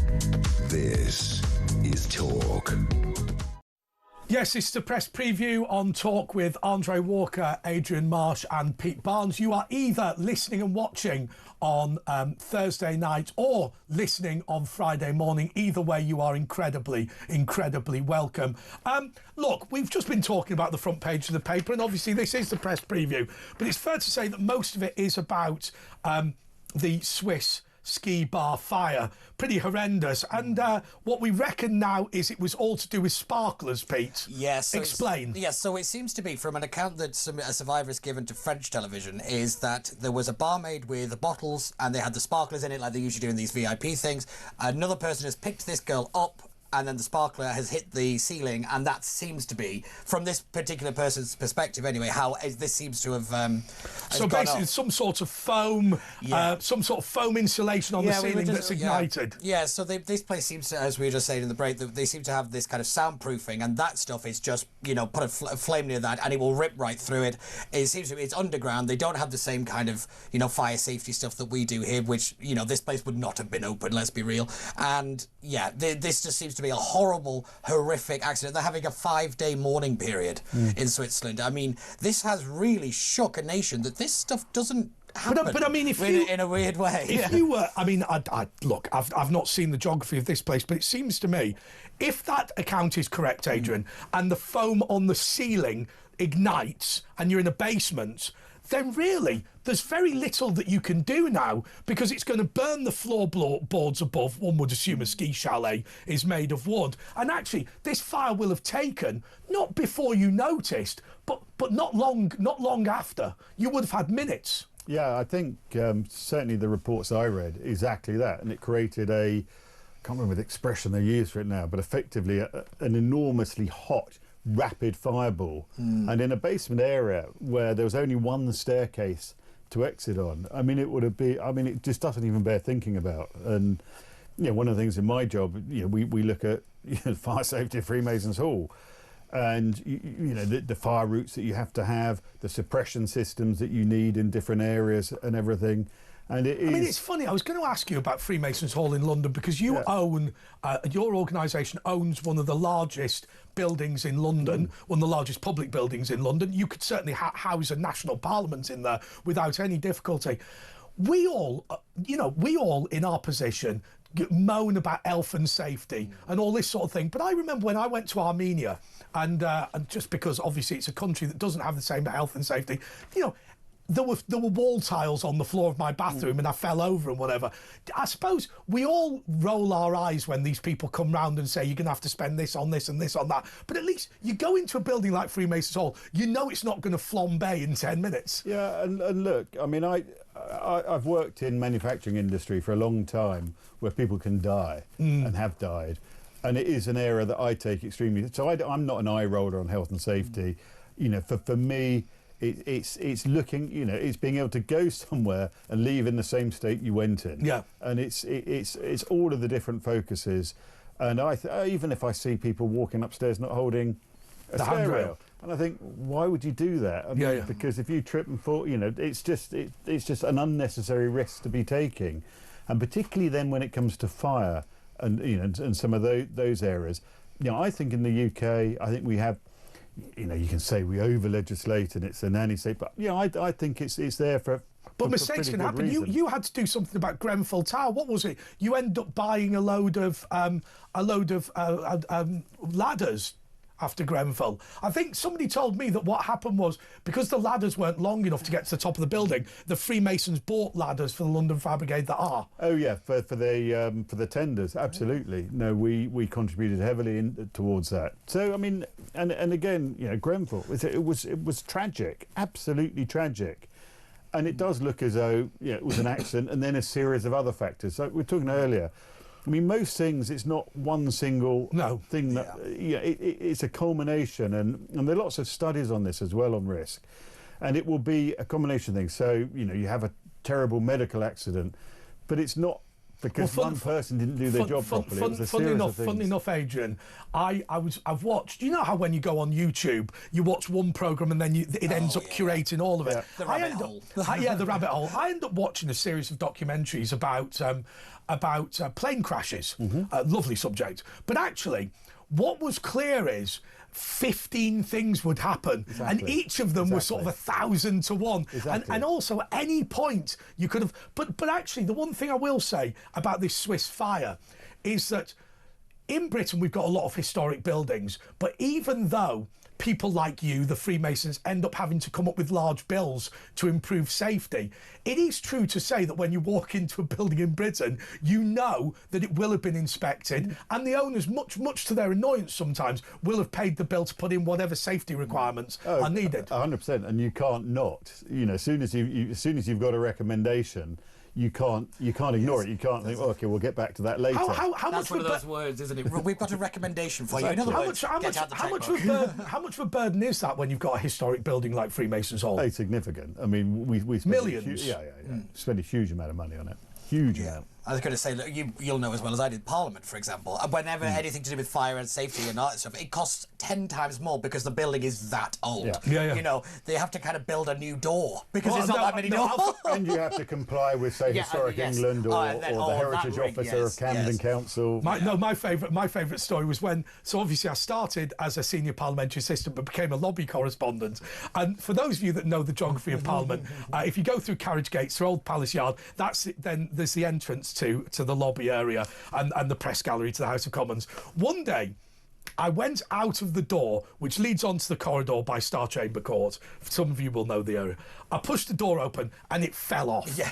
Right. Now, it didn't hinge a bit. It just went boom, straight on the floor. Almost hit a Labour MP. Right. So I stood there going, the door's fallen off. So I thought, I'm not just walking off. Yeah. So I went to one of the doorkeepers and I went, listen, mate, the door's fallen off. He went, what, it's the hinge is damaged. I went, no, the door's fallen off. So he went, right, we'll call maintenance. Maintenance arrived, and it must be, I bet your maintenance people are the same. The maintenance people just picked it up, and I went, what, are you not? And they went, no, it's an old building, mate. We're surprised it wasn't holding up the wall. Putting your door off. That's what it's like in so many of these old buildings. But I will say that when it comes to fire safety, this country does take it very seriously. I look at the kind of the outcry after Grenfell and about how this was allowed to happen. Yes. I go back to your point about it, how it's one thing. In business, it's the 7 Ps, I think it is, about how far you go back to find the root of a problem. And the prime example is a company that buys ballpoint pens. The reason that most of them don't work doesn't mean to be the plastic or anything. It's the fact that the springs are kept near a heater. It's about actually finding the problem. The British, when it comes to this, are actually quite good. The problem we have is over-legislating in petty little areas then makes everybody think health and safety is stupid. That's the problem. We over-focus on the silly bits. But then again, I say about when I went to a hotel in Armenia, it wasn't a bad hotel, and basically the shower, the lip of where the shower door closed was sharp. So I cut my foot on it, and when I stood on the floor, they'd put wall tiles on the floor so they had no grip, and I went fully on. And you think to yourself, I was lying on the floor, virtually unconscious, thinking, those health and safety people we moan about, this never would have happened in a British hotel. I actually go back to a point I made previously, as how we've become more litigious is because is why we have to be so health and safety. It's one of the reasons you have people taking down the poppies and the flag stuff. It's because if the council gets sued, they're going to lose. Yes. That is one of the reasons. It's a lot of this stuff is not necessarily they don't like the flag. It's they don't have the money to fight another legal case. It's why you have a sign that says river in front of the River Thames. Yes. It's because somebody will fall in and say, well, I wasn't Although told we do have a river. slightly different thing in Britain to America. In Britain, it's the reasonable person test, isn't it? So in America, Find one in Britain. Yeah, if you can prove in America, if you can prove that you didn't know that putting hot coffee between your legs would burn you, then you can sue. In Britain, the test is, would a reasonable person have known? But of course, we come back to, once again, when it's talking about fire safety, if you walk into a building, you simply assume it's fire safe. You're not going to check. I genuinely, I think you're right. I don't think I've ever thought twice about that building being safe to be in, particularly a public building. Yeah, it's the same. Do you go on an aeroplane, you don't think, I wonder if it's been serviced or absolutely. maintained. And of course... You put 100% trust Oh, that yes, it has. that is 100% trust. And of course, in a nightclub, you're going to, whether you are or you are not, there's going to be a fair number of people who are absolutely peed, and of course they're going to be poor at evacuation. They're not going to be as quick as they would be. I used to work with a guy who was health and safety officer, and every hotel he went into, before he get to his room, he'd work out the escape routes to the fire exits. And it's something made me think, that's a fair point, because you go into a hotel, you get into your room, and if the alarm went off, all of a sudden you've no idea. Did you do that thing in a hotel where you're like, is this a test or is this actually something real? Because then you're like, I'll wait for somebody else to go because I'm not being the idiot that wanders out in my pajamas. I'll tell you what I saw once. A friend of mine was telling me that a group of them who worked at the Heysham nuclear power station went on a train from Lancaster to London, and they got into a taxi because they were coming to meet me in Parliament, because the MP I worked for was the MP for Heysham, amongst other areas. And when they got into the black cab, the four of them, they put their seatbelts on. Right. And the black cab driver went, do you know something? I've been a black cab driver for 24 years. I've never seen 4 blokes get into a taxi and all 4 put the seatbelts on. And they went, listen, we work in nuclear power. If the sign says put a seatbelt on, we put a seatbelt on. If the sign says hold the handrail, if you do not hold the handrail, you will be leaving the site. That's as simple as it goes. Yeah, I think that's a fair point. Anyway, this is the press preview with Andre Walker, Pete Barnes and Adrian Marsh, and we will be back in just a moment.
across the UK, on DAB+, on YouTube, on your mobile, and on your side.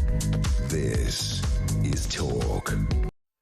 Yes, this is the press preview with Andre Walker, Pete Barnes and Adrian Marsh. And Pete, you spotted something in The Guardian, yes, which is remarkable, really. I know, yeah, I try not to, but I know, it's why I'm here, I suppose. But this is a silly little article where apparently populists are an existential threat to UK democracy because, you know, democracy is a threat to democracy. Yeah, democratic choice, threat to democracy. This is one of the things. It's written by, I think, Rowan Mason. You know, he's one of these Whitehall correspondents. Basically, he's somebody who doesn't get invited to parties very much. Because what I tend to find is these people use populism and populist as a dirty word. Yes. That is dragged through the mud as a way of saying, as a snobbery thing, as though it's somehow better to have one of these old school ideologies that has basically failed.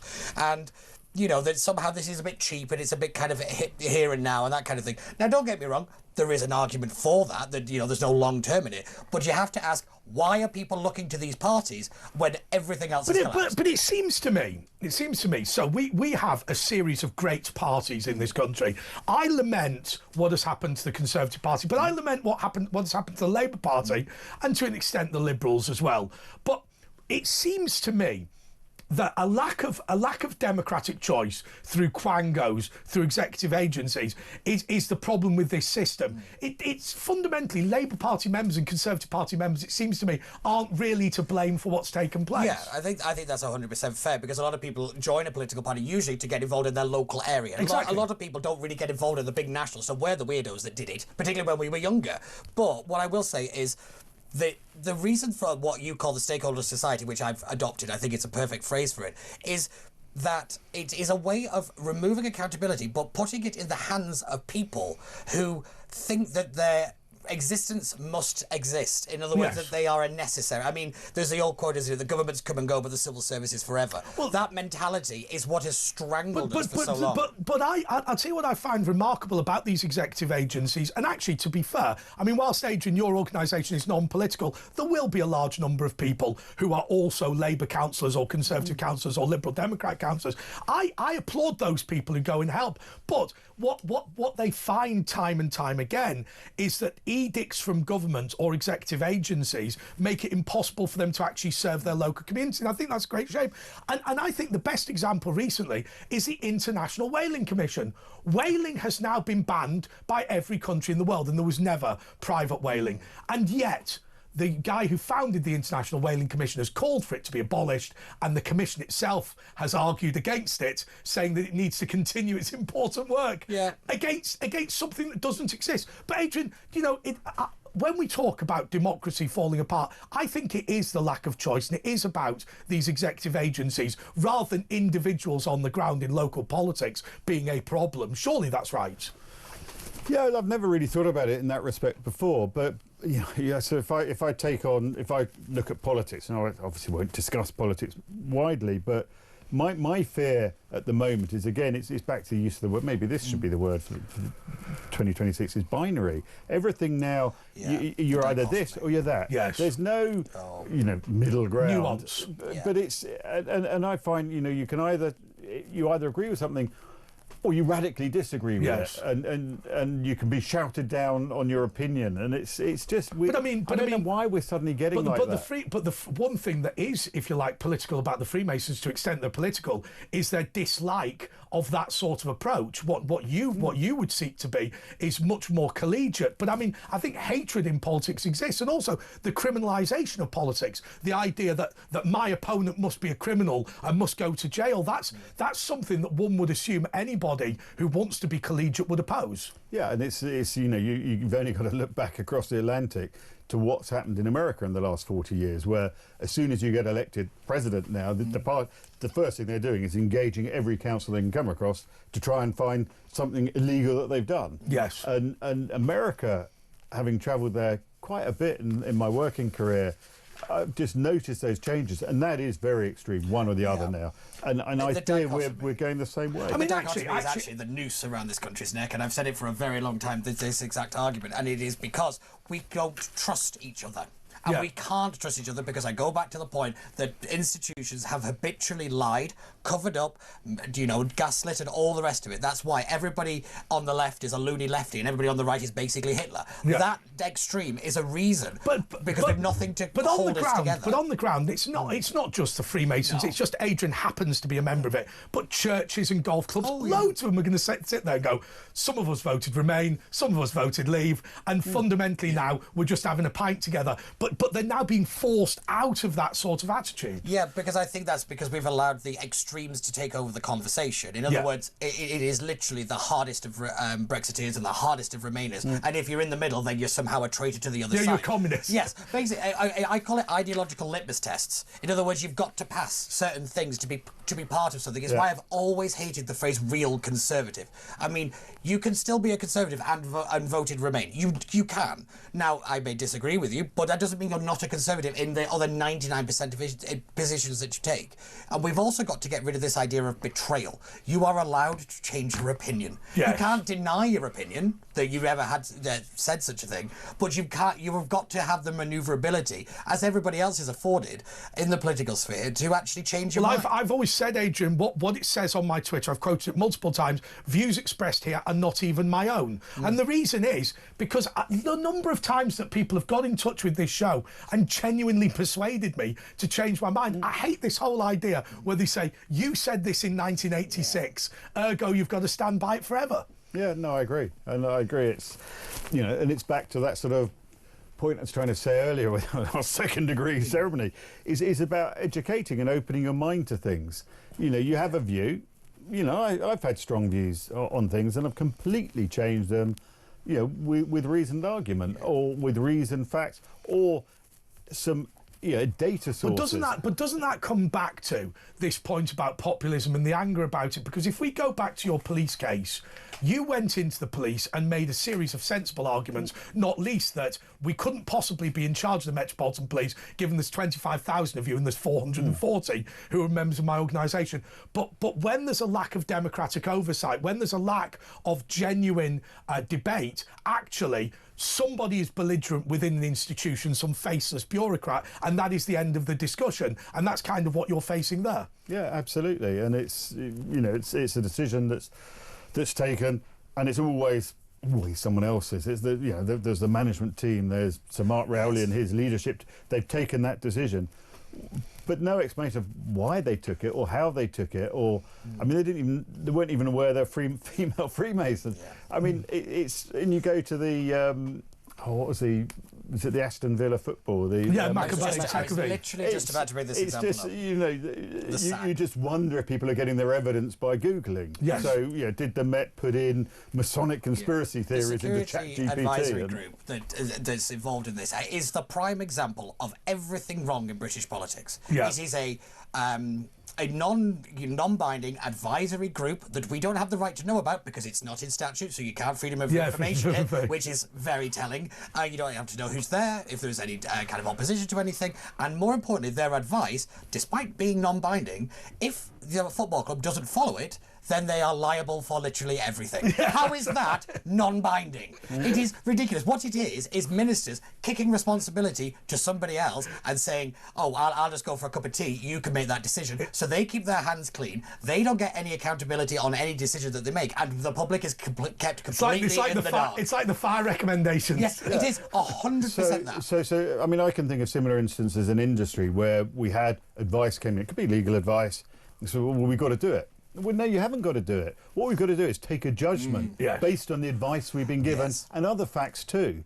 And it doesn't mean that just because we paid someone to come up, and give their opinion, government lawyers we've are got a to prime follow example. it. Government lawyers are a prime example of this. You don't have to take the advice of a government lawyer if you're a minister. It's like you said, it is advice, yet it is then wielded against you. My favourite example was on my street in Windsor. There was a double yellow line at the end of the street where there used to be 3 car parking spaces, and literally, my mum and dad couldn't park when they came to visit, which I think is a legitimate thing. Yeah. They come for a total of 5 days per year. I'm a taxpayer, so I works at the council, and I said, right, I want those double yellow lines removed. And they went, one of the lawyers went, we might get judicially reviewed. I went, I'll tell you what, who's going to spend $250,000 taking me to the High Court? That phrase is what I go back to the point about the Human Rights Act. We might get judicially reviewed, you might end up in prison. That is what has constrained the hands of successive governments over tackling the biggest issues. That phrase, the judicial review, because it slows everything down and it is done deliberately. Absolutely. OK, look, we are going to come back in a couple of moments with the front page of the Telegraph. There's a tiny bit which you may not be able to see on your copy, which is about Keir Starmer's own mentor saying that the abolition of jury trial is a huge, huge mistake. I've got to say, I think it's part of an attack on our democracy. More next.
Across the UK, on DAB+, on YouTube, on your mobile, and on your side. This is Talk. OK, this is a press preview with Andre Walker, Pete Barnes and Adrian Marsh. Adrian's first appearance on a press preview on Talk, so we appreciate that. He's the Grand Secretary of the United Grand Lodge for England. Earlier in the show, if you didn't catch it, we had an interview about specifically the issues of discrimination against his members. But now we're talking more generally about the front pages. And I thought this was really interesting. Edward Fitzgerald, KC, who is described as a mentor to Keir Starmer, is on the front page of the Daily Telegraph, expressing his concerns about the abolition of jury trial. Now, Pete, look, conspiracy theory or not, I worry, elections being cancelled, the police being forced into threatening people over non-crime hate incidents, the abolition of jury trial, the increasing number of political decisions decided by executive agencies, the idea that potentially we might go back on the Brexit referendum. I worry not that Keir Starmer is a bloodthirsty dictator, but that he just does not appreciate the value of democracy. Yes, and it's what I find more concerning is most of it is done to protect the system. Yes. That is the big thing. Everything is done. So we got rid of jury trials because of the backlog at the courts. We've got rid of elections because of the slowness of changing these local councils over. Everything is to justify the state, the system, the structure, because that's how Keir Starmer operates. Keir Starmer does not hate Britain. No. He has a very different view as to how it should be operated and run. Keir Starmer believes that you can set out a series of rules at an international level that can cascade down across the world, and all you need really is judges to decide, have you behaved within the rules that have been laid down, or have you not behaved within? Yes. And that is a very odd concept for Britain, because our view of the world generally tends to be we can do whatever we like unless it impinges on the freedom of the guy next to us. I think I made this point to you that we became a much more European style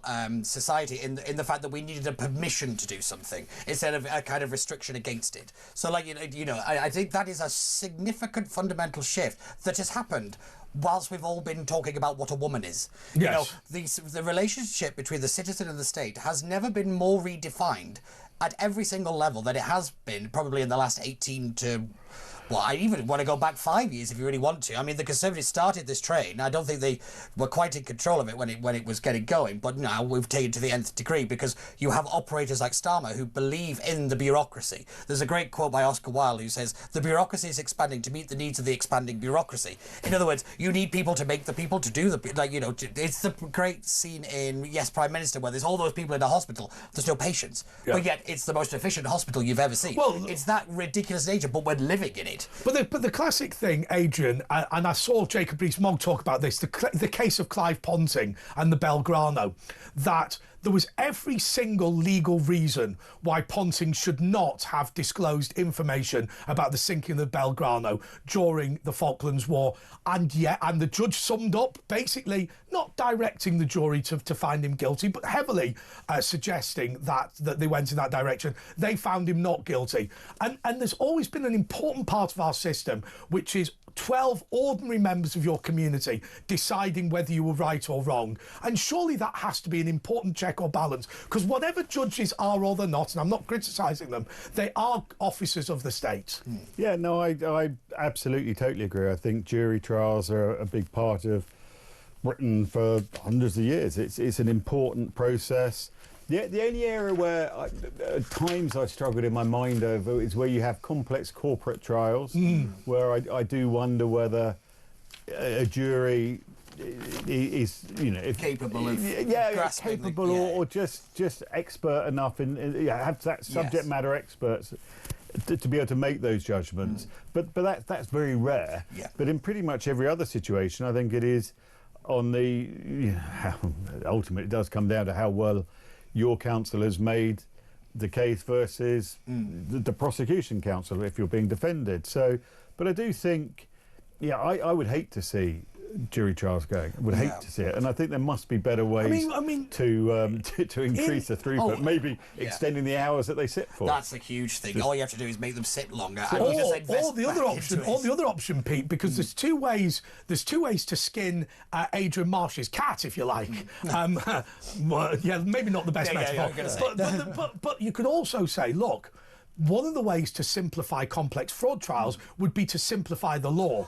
Because when you look at the legislation, admittedly, a long time ago, say in the medieval period, it would simply say stuff like, you should not kill. Yeah. Right. And it wouldn't give a 50-page definition of what murder versus manslaughter is. It would simply enable judges and juries and barristers to work out the details themselves. And I think that's a much better system. Oh, without a doubt. Our legal system is like our tax code. It's one of the most complicated things. And we are legislating on legislation for other legislation that we didn't even know existed until about 10 minutes ago. One of the big things I am fear of through all of this is we are cruising towards the politicalization of the courts. Yes. And look at America. Yeah. Look at the chaos that causes that, that comes out of this stuff. Because when you start to get rid of jury trials, you then have to say, well, how do we control the judges? Then you have to start having elected judges, and then we get into all that mess. I mean, I'm not a big fan of the judiciary at the moment. I think it needs serious reform. It needs a cultural reform. But I do think the concept of 12 peers of your society holding you accountable within that community is sacrosanct. Without doubt. Because a judge does not represent the average person. But I mean, if I was a legal professional, it would be a criminal offence for me to tell you this. But obviously, you can find somebody not guilty, even if all the evidence points to them being guilty. And that is, if you like, they were morally justified in doing it. I remember when Robert Buckland was Solicitor General, he used to personally appeal sentences on behalf of bereaved families. Normally it was bereaved families, as the Solicitor General. And I remember Brian Leveson saying to him, it's important that politics plays a part. Brian Leveson, that great judge who was famous, of course, for the phone hacking thing. And what he said was, when we put down a sentence and it's challenged by the Solicitor General, who's an elected person, and it helps us because then we know what is the political steer on this.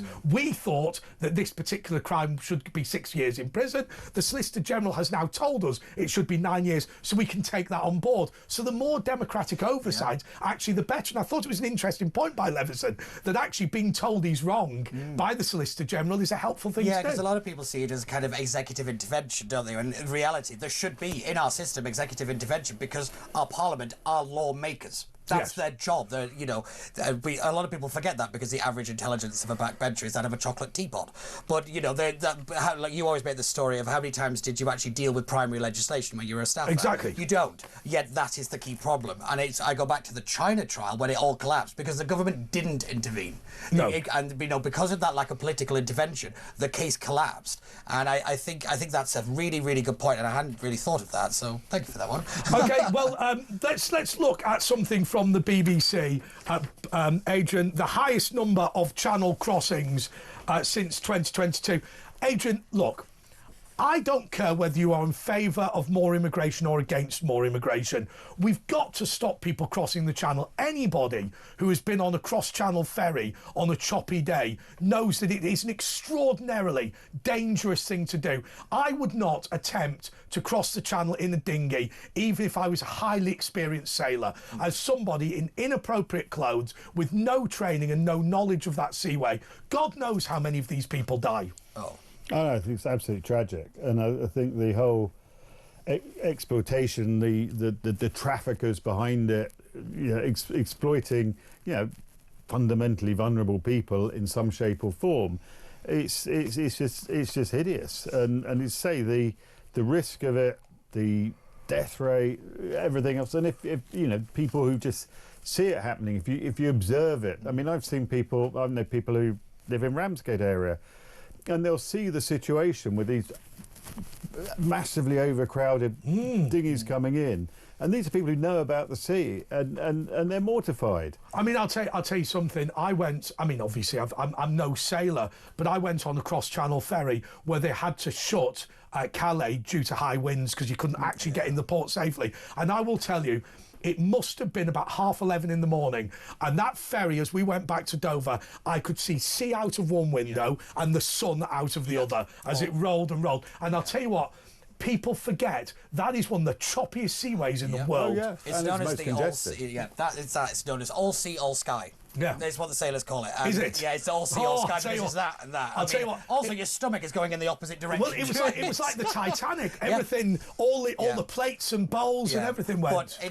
But what I find most perverse though is we've had so many dead kids wash up on the shows. We've had dead boys. All the rest of it. It's awful. And do you know what Yvette Cooper, when she was Home Secretary, did? She made it illegal to have too many people on a dinghy. Yeah, that's she made that the crime. I mean, when that is the response to what we're seeing, I was with Kevin just before Christmas, and I said I'm out of adjectives to describe this situation. If someone could lend me a thesaurus, because I'm literally out of exasperation. The problem is, Pete, about the perverse nature. The problem is, Pete, it's a fundamentally fake concept, and I keep saying this to people. Look, we have on many occasions taken people from a next door country. We forget that we've got next door countries, but of course we have. We've followed the Refugee Convention even before it was brought in. The escape from Norway of the King and others when the Nazis invaded. The Belgians who came over during the First World War. Of course, both both GB and the Republic of Ireland. The number of people they've taken from Northern Ireland as a result of the Troubles. Okay, that's kind of internal displacement, but whatever. The problem comes here that the fundamental concept of a refugee going to the next safe country is not happening. Yeah. If there was a war in France, we would fill up the ferries with refugees and get them over to Dover. The reason that's not happening is because the fundamental premise here that these people are fleeing persecution is not true. They have fled persecution. They are no longer fleeing persecution. Yeah. We also need to stop calling people who stay refugees. If your country becomes safe, you're no longer a refugee. You can go back. Yes. That is the point. It is about settlers. It's settlement. Yes. We keep calling it the migrant crisis or the migrant invasion. They're not migrants if they've been here for 10 years. A migrant is a transitory person. They're not transitory anymore. We have to start calling things for what they are. The lack of nuance in this debate from both sides is why it has prolonged. I mean, because we just like to fling insults at each other rather than stop people drowning. Yeah, I've got to be honest, it worries me greatly. I mean, I've got to say, Adrian, you know, people are saying that it's completely unreasonable. I don't think it's unreasonable for somebody to take refuge in the United Kingdom, but when the war is over, for them to return, as many Ukrainians have started to do. The war is not over in Ukraine, but because it's not taken the whole country, they're able to do that. Yeah, look, I think like all of these things, you know, one needs to understand what the root cause is and why that is the situation. Is it that, I don't know, the benefit system here is so rich compared to other countries? Is it the climate is, but you know, there are all sorts of those reasons. But I absolutely agree with you from you know, when a country is in crisis, when a country is in conflict and in war, you know, Britain has always stood there to accommodate and to look from people's whole you know, human rights and human just dignity, absolutely. So, you know, I'd hate to see that. That's the point I always keep making on this debate, is that my fear is because we've gone so extreme, we will not, you know, get in the fight the next time. We will not help the next country. That's a real worry. It's a real worry, because I always think one of the best things about the Brits is we help. I think that's the charitable nature of this country, but it has been exploited and it has been run amok by idiots yet again. Absolutely. Okay, so let me just say to you, if you are listening on Friday morning, the breakfast show is coming up just in a couple of moments, and I'm going to thank Adrian Marsh, who is the Grand Secretary of the United Grand Lodge for England. That means he's the boss of the Freemasons, and Pete Barnes, who is a regular commentator and presenter on this channel. As I say, if it's Friday morning, you are going to have the breakfast show coming up just in a couple of moments, and it's Ian Collins. You can give him a call if you want to. I'll give you the number. I've not got time. That's right now. Well, that wasn't my finest piece of presenting. Wow. If it's sorry guys, if it's Thursday night, you are still listening and watching us. I just thought I'd have time to give you the phone number. I've never seen anybody run out of breath more. Okay, so to be fair, I can't say anything because I'm hosting on Friday. If you are still listening on Thursday night, Pete, when are you presenting? I'm 7 o'clock. I'm in for Kevin. When? Tomorrow, Friday. Tomorrow. Oh, so we're going to hand over. Yeah, I'll do a handover. No, I can't do a handover because it's Plank of the Week. I don't know. We'll have to ask Chuck behind the glass. But yes, I'm in at 7 o'clock covering for Kevin. And I think we'll give Adrian a round of applause for his first effort. Thank you so much. And I will be back with your calls just in a couple of moments.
This journey of me following the migrants went from sort of 10 in the morning, all around the clock, to late at night, to the point where, you know, on buses, on trains, through streets, at every key point, French military police and the French police, they were there. They were on the bus, taking down notes, taking pictures, but not doing anything to deter the migrants or stop them, just being there.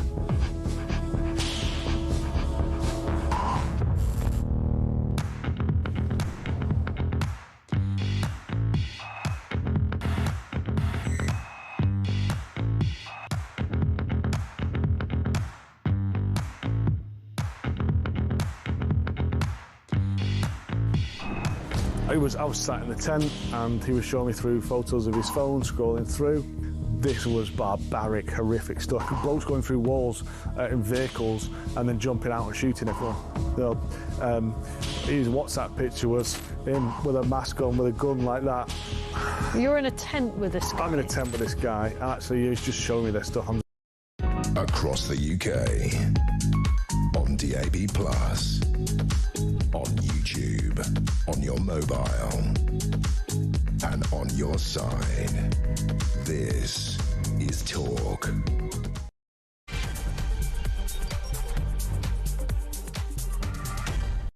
Well, before we start the phone in, and you can give us a call, 0344 499 1000, there are now 5 slots available for you to phone up. That means that there are 5 calls waiting to come, but you can call us and you'll be on the list to speak to me. I just want to remind you of that big story on the BBC, that annual Channel migrant crossings are the highest since 2012. A total of 41,472 people crossed the Channel in small boats in 2025, 5,000 more than before. Now remember, when you say these are only people landing in the UK, in Dover, remember, 87% of them will be granted the right to stay in the United Kingdom. And what is the biggest place for them to go on holiday after they're granted the right to stay in the UK? It is the country they fled on the grounds that they said they'd be killed if they ever went back there. Yes, that is absolutely true.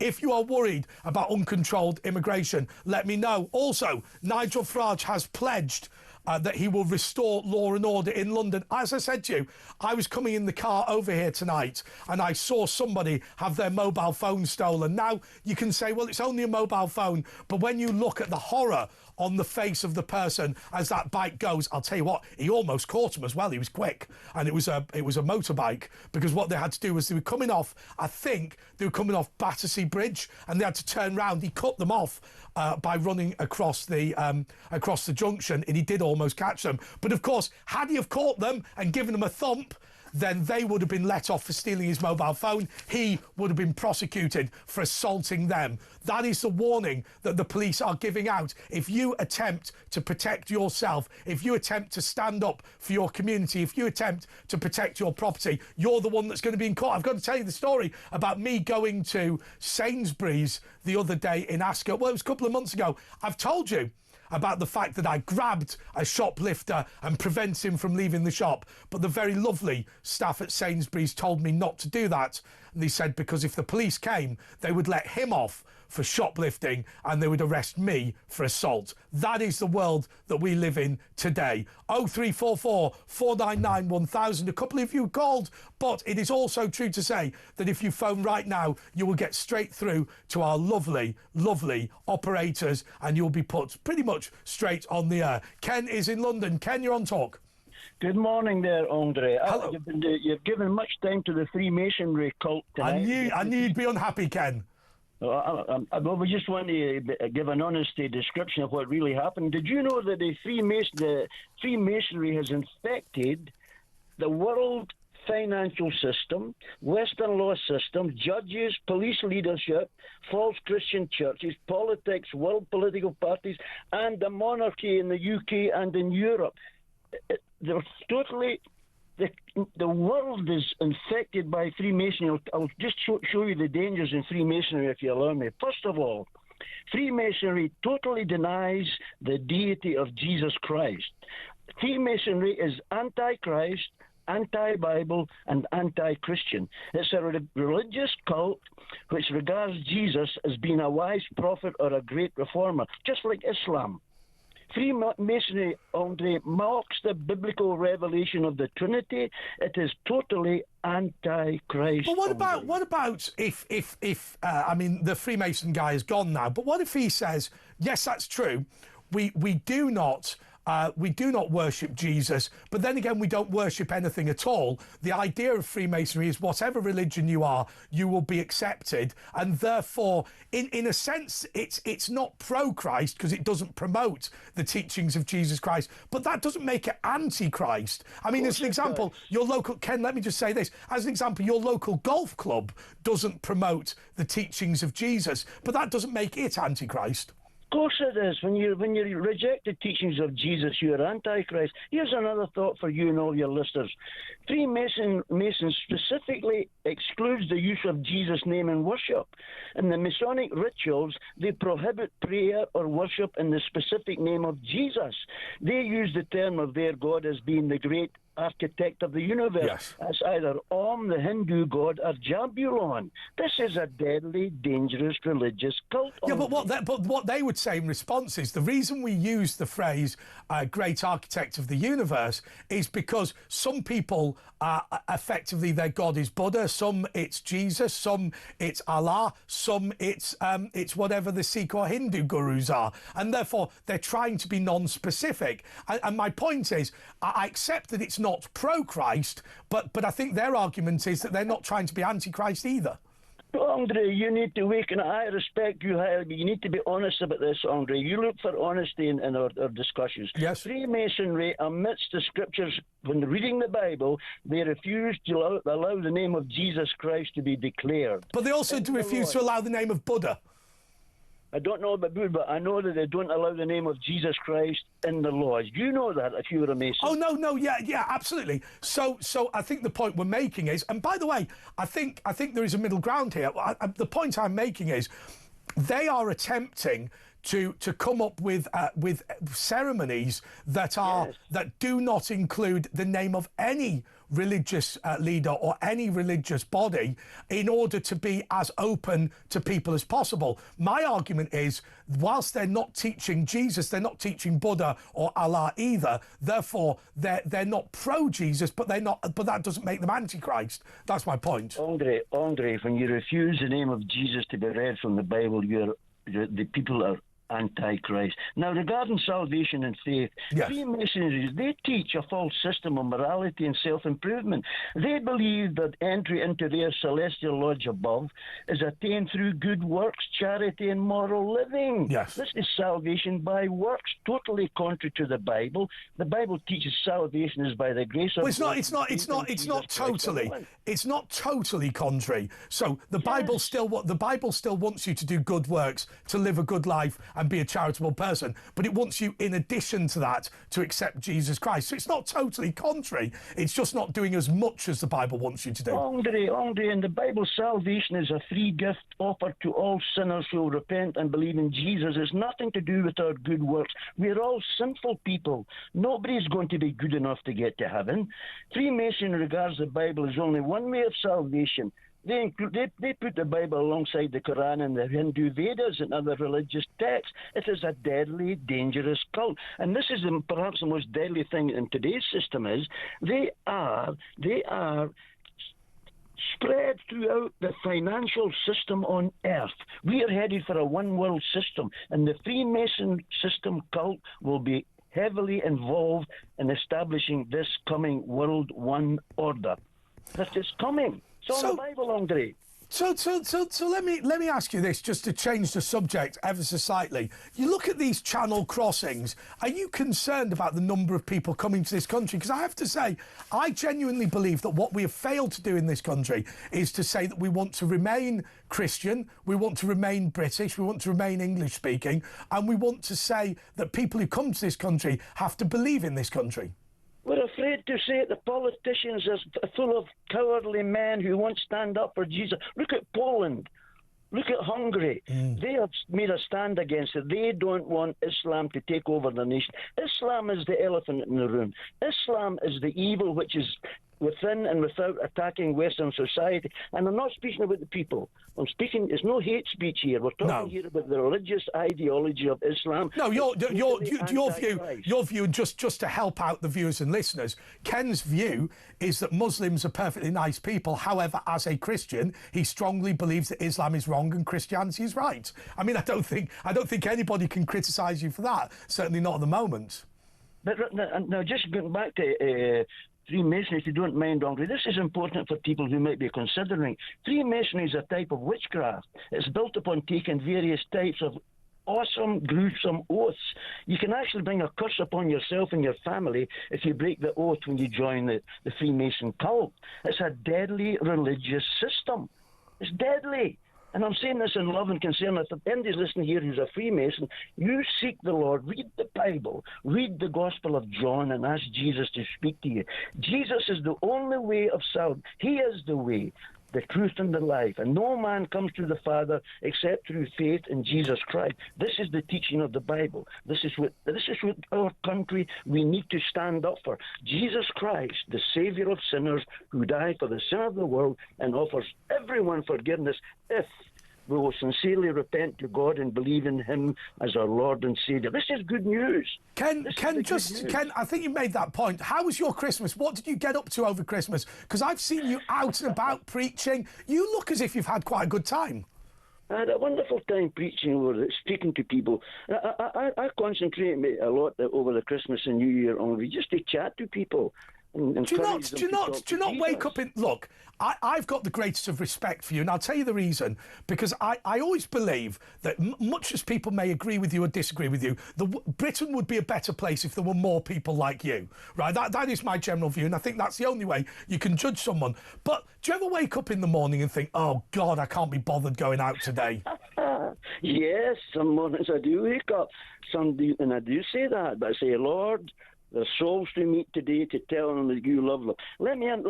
Please understand this, Andre. I am speaking as a sinner saved entirely by the grace of God. I judge no man, but God tells us to rebuke false doctrine. Are there other days, right, so, and I'm not saying this to take the mick out of you at all, are there days when...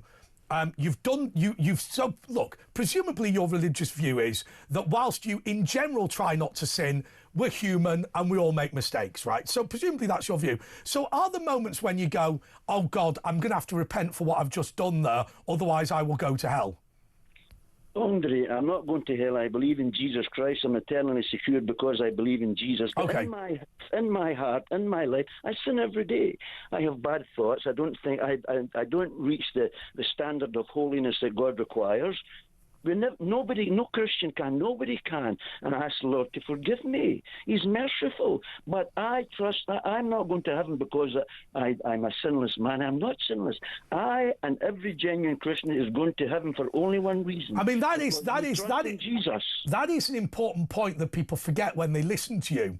It is your genuine belief that whilst crime should be punished on earth, and that's legitimate, whatever it is you've done, and we know that we've got people listening in prisons, if you repent, you are going to heaven. If you have murdered 5 people and you genuinely repent, you are going to heaven. Ergo, when Ken rebukes somebody for sinning, he's not... His concern is that you've not repented for it. His concern is not lamenting the past. That's fair, isn't it? Yes, that's fair. But Andre, to repent means to change your mind, to change from unbelief in Jesus Christ to change your life to belief in Jesus Christ. That's what repent means, the underlying understanding of the word repent. We ask God for forgiveness, but there has to be a change in our mind. I'm going to change my mind. I'm going to stop disbelieving in Jesus, and I'm going to start speaking to Jesus. I'm going to ask Him to help me. I'm going to read the Bible. I'm going to ask Jesus to forgive me. We change your mind about Jesus. Call upon Jesus. If you're in the jail tonight, listen to me. I want to tell you, friend, Jesus Christ knows everything about you. He knows all our sin. He offers us forgiveness. This is such a wonderful message. I am a sinner saved by grace, and I love to go out and tell other sinners about God's unlimited grace He offers to everyone. Okay, okay, Ken, thank you so much. I just want to remind everyone that how to get in touch with the show. So look, if I do this 0344 499 1000, I'm going to put that into my phone. But what I'm going to do is I'm going to now save it into my contacts. And now that I've saved it into my contacts, I can open up here on WhatsApp. Right, now, I've done this loads of times, so what I can do is I can now leave a message. This is if you don't want to talk to me. Or what you do is you press the microphone button, which you can see there. I don't know if you can see that. Or so just go, hello, hello, hello. This is Andre Walker. I'm leaving a message. And if I press that, I will tell you that Give it a second. It has now come through to the studio and can be played live on air. And so if you leave a message, you can talk into the phone and we will play that out for you. Also, you can give us a call. And so just go, hello, hello, hello. Oh. This is Andre Walker. Oh, there we go. Yes, we're playing it out. OK, we'll be back just in a mo.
Across the UK, on DAB+, on YouTube, on your mobile, and on your side. This is Talk. Yes, this is Talk. This is The Late Show with Andre Walker. Just to remind you, Asher Gould takes all religious holidays off. The reason is that I am paid per show. He is paid a salary, and therefore he takes as many holidays as he's legally entitled to, and rightly so. Whereas I take no holidays at all because I want to get paid as much as possible. Let's go for Grace in Ealing. Grace, you're on Talk. Hi, and Happy New Year. Happy New Year. How are you? I'm very blessed, thank you. How are you? I'm really, really good. I would concur with a lot of what Ken said, although I personally don't tend to feel too anxious about Freemasons or Islam, for that matter, or other things, because I just ultimately feel that God is ultimately more powerful and is not going to be defeated by these other beliefs and ideologies that exist in our world, which is not to say that they might not potentially be a problem. The problem is, so I've got some sympathy with what Ken says about Freemasonry, and I'll tell you why. Because I understand the whole idea of having an organisation where there is some sort of a quasi-religious ceremony that's not Christian, represents potentially a challenge to Christianity. However, the point is, what they're doing is just carrying out historic ceremonies that what they're religious, and so I think the Freemasons would make it to say, well, hang on a minute, we're not a religion. What we make to do when we talk about the greatest of the universe is to say that what all sorts of different religious people are to say, and therefore we just don't try and discriminate people. I can't say I have a strong view on it in enough detail to really. I understand about them saying something I understand regarding salvation, so far as we believe as Christians. He is the way to salvation, to Jesus, through things that we do love him, then we will want to do good and charitable things. So I think Ken is concerned about that doctrine. To what extent there's a concern about other spiritual forces that might be involved that are dark and dangerous, I don't know. It's not something I've looked into. But I think the idea of referring to an architect of the universe is interesting, because I think we're at a point in our culture where we're, I don't know, on some kind of precipice whereby some people are moving back towards thinking that there might be a designer of the universe, whereas some other people have just presumed that somehow it's What been about, Grace, explained what away. about this really controversial thing that is going to, I believe, become a big debate in Britain? And it's something that you and Ken have been quite critical of, but I'm a huge fan of. This idea of this cultural Christianity. People who say, I'm not really sure, but I'm going to go back to church because I want to bring up my children as Christians. This idea of saying Christianity is part of our culture, and I mean, I've got a friend of mine who was a Soviet ambassador. Sorry, an ambassador from the former Soviet Union. He wasn't a Soviet ambassador. Soviet Union disappeared in '91. But he said that he agreed with Vladimir Putin in the following respect. Vladimir Putin is probably an atheist, but nonetheless has venerated the Russian Orthodox Church on the grounds that he believes that it is part of the history and culture of Russia and therefore should be supported. What about those people? Doesn't that kind of answer your question? If someone can have cultural Christianity and venerate it because of its history, but still be as evil as Putin, what's the point?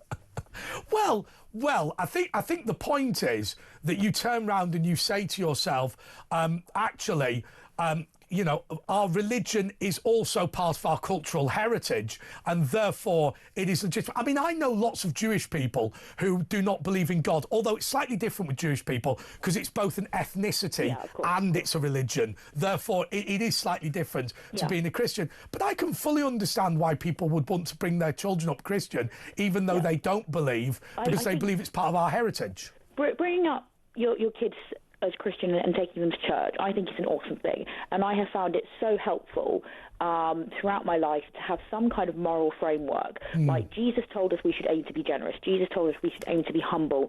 Jesus told us we should aim to tell the truth. Well, we should do those things, and sometimes we fail at them, but those are things we should aim towards. And having those ideals, especially when our culture is increasingly differing from them, has been really helpful. But I didn't really believe until I thought there was actually good rational reasoning for concluding that God exists, and then for concluding that Jesus actually rose. And a lot of people in our society have just presumed. But there's a lot of people. But there's so you believe in Jesus. You believe in. I mean, believing in Jesus is relatively easy because there's no doubt he existed, and there's no doubt that Pontius Pilate put him to death. The bit that's hard to. You say that, but I frequently encounter people online who say he didn't even exist. Yeah, but that is just ludicrous. It is. I mean, the real question about Jesus is whether he was telling the truth when he claimed to be the Son of God. His existence is not really a matter of historical debate, really. But what about those people who say, well, actually, unlike Grace, I see no evidence that God exists. I see no evidence that Jesus was the Son of God, but I believe anyway. I mean, sorry, you're saying some people have no evidence, but they still believe. Yeah, so they're not seeking. They're not seeking evidence of God's existence. Belief in of itself is important enough. I think if they choose to turn to God, even if they don't have reasoning for it, I think they will still find that gives them huge joy and the eternal life that Jesus offers. I think what really matters is whether or not a person chooses to accept that he's offering forgiveness if we repent and turn to him. And I think a lot of people don't like the idea of repenting in our society that's very proud, but he's offering eternal life, and a lot of people find that in this lifetime he gives us a lot of deep joy. It's funny you should say that, Grace, but one of the things that I think is most joyous about life is being wrong, right? So you know my passion, which is debating and discussing issues and all that sort of thing. You know, when somebody makes a point to me and proves me wrong, I'm actually quite pleased about it because I've learnt something new. I've discovered, I mean, I don't want to be wrong as in I believed it was right to run over a child going to school, and now I've discovered I shouldn't have done it. But if my idea is wrong or somebody challenges me, I think that's a great thing. And I think quite often people forget the value of being able to say, oh, I hadn't thought of it like that. What a good point. Well, I think that you're right that it's good for us to be able to learn from our mistakes and to acquire new information and to get a better understanding. But I think a lot of people in our society, and I think to some extent it can be human nature, that we're a bit proud or we don't like to admit that we're wrong. But Jesus is saying that even though we've really messed up, he still died in our place. And I came to conclude after reading quite a bit about the historical accounts that although it sounds mad to me, he did actually rise, and therefore I believe what he says about offering eternal life. So people can, I think, completely enjoy the cultural aspects, but I think people are missing out if they don't also, for themselves, weigh up the deeper questions, because that's even more interesting than all of the heritage. Yeah, absolutely, absolutely. Well, look, okay, thank you so much for that, Grace. It's really, really interesting. Okay, let's go to Brian in Whitley Bay. Brian, you're on talk. Oh, hi, Andre. Listen, I'm quite confused. Is Ken saying that, let's take, for example, the guy, the Moors murderer, Ian Brady. If he had, repented before he died, is he saying that God would forgive Ian Brady for the things? Yes, that is what Ken's saying. What Ken, I mean, I don't want to put words into his mouth, but what many evangelical Christians believe is that there should be stiff punishments on earth for crimes you commit. Some of them even believe in the death penalty. I don't know if Ken does, but what they would say is right. So an American typically would say of Ian Brady, an American evangelical, they would say, right, you have murdered somebody, therefore you should be executed. But if in the moment before the execution you repent and you are being genuine, then you will go to heaven. I find that impossible to believe. Do you know another thing I find really difficult to follow? People who are ultra conservatives who have an obsession with money, I think they will go to hell carrying boiling hot sacks of gold sovereigns on their backs for eternity because they're obsessed with money on earth. Well, I've got to be honest with you. I pity people. I pity people for whom money is their god, simply because I believe they have an unhappy life. I've always said, if you enjoy going to track days or driving fast, buy a Lamborghini if you can afford one. But always understand that a Lamborghini in of itself will not make you happy. What will make you happy is having a good family. What will make you happy is a relationship with your kids. What will make you happy is seeing your mum and dad smile when you buy them a present on Christmas Day. That is what will make you happy. Having a good spiritual foundation, having a job you enjoy. The Lamborghini will only make you happy if you like driving fast, and for most people that's not why they bought it. Yeah, you can't take these items with you when you go. When you leave this earth, you take nothing with you. So all the stuff that you've accumulated gets... But do you not think, Brian, do you not think if you look at Instagram, we've exchanged, or young people have exchanged true happiness for living a pretend life of opulence and wealth and conspicuous consumption? Yeah, I think people have become so obsessed with technology, and they've become, they've become so obsessed with everything that's around them. Wealth, goods, material stuff. None of this stuff you can take. You can have all the gold sovereigns in the world, all the solid gold watches, Rolexes. You can't take them with you when you go. It's all left behind. So what's the point in, craving for them when you can't take them with you anywhere? Do you know what I mean? It's just all going to be left behind. Well, I went on holiday recently and booked into a really expensive hotel. Right, now, what made me happy was that it was a good place to relax after what had been quite a difficult period of time, quite hard working or whatever. I didn't... The hotel in of itself did not make me happy. What made me happy was the fact that I had some time to relax and recharge. And I think... when people, if you want to go to an expensive restaurant because you like nice food, then that's perfectly fine. If you go to an expensive restaurant... Experiencing good things. I agree with you there, Andre. Experiencing good things is good, but, holding on and craving for, expensive items that you can't take with you, that you're going to be giving off to somebody else is no good. Going to... money to charity... do good things. Going to an expensive restaurant will not make you a better person. It is just a nice meal, and I think as long as people understand that, then they won't go far wrong. Absolutely. Thanks for having us on, Andre. All right, no problem. And that is Brian in Whitley Bay. Well, I'll tell you what we're going to do is there are some voice notes, but let's do them straight after the break.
across the UK, on DAB+,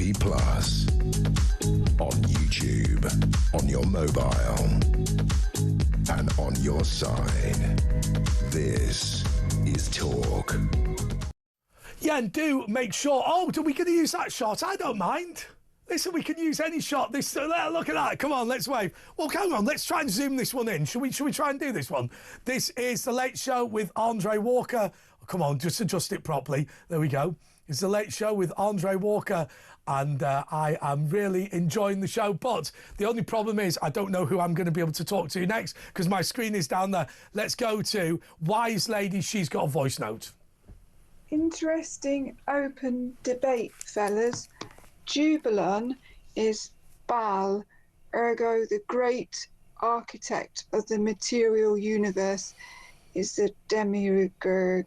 Freemasonry is based on the Abrahamic religions. It can be argued they're based on YHWism, the demiurge. But Ken, whilst I agree with him on the whole, he's also wrong. If we repent, the one good God above all gods will forgive. Freemasonry is based upon the cult of the head and comes from the ancient cults of Babylon. Freemasonry and true Christianity is completely incompatible. Hope you read this out. Loving the show. Great to hear Ken's back. OK, I don't know about Jabalon and all that sort of thing, but I will take your word for it. Let's go for Heather in Gavan. Heather, you're on Talk. Hello, about this compensation of over £2,000 for this scumbag Southport killer who killed those 3 innocent little girls. And one thing I do not get about this government sanctioning this compensation, they do not give a damn about the victims of Southport.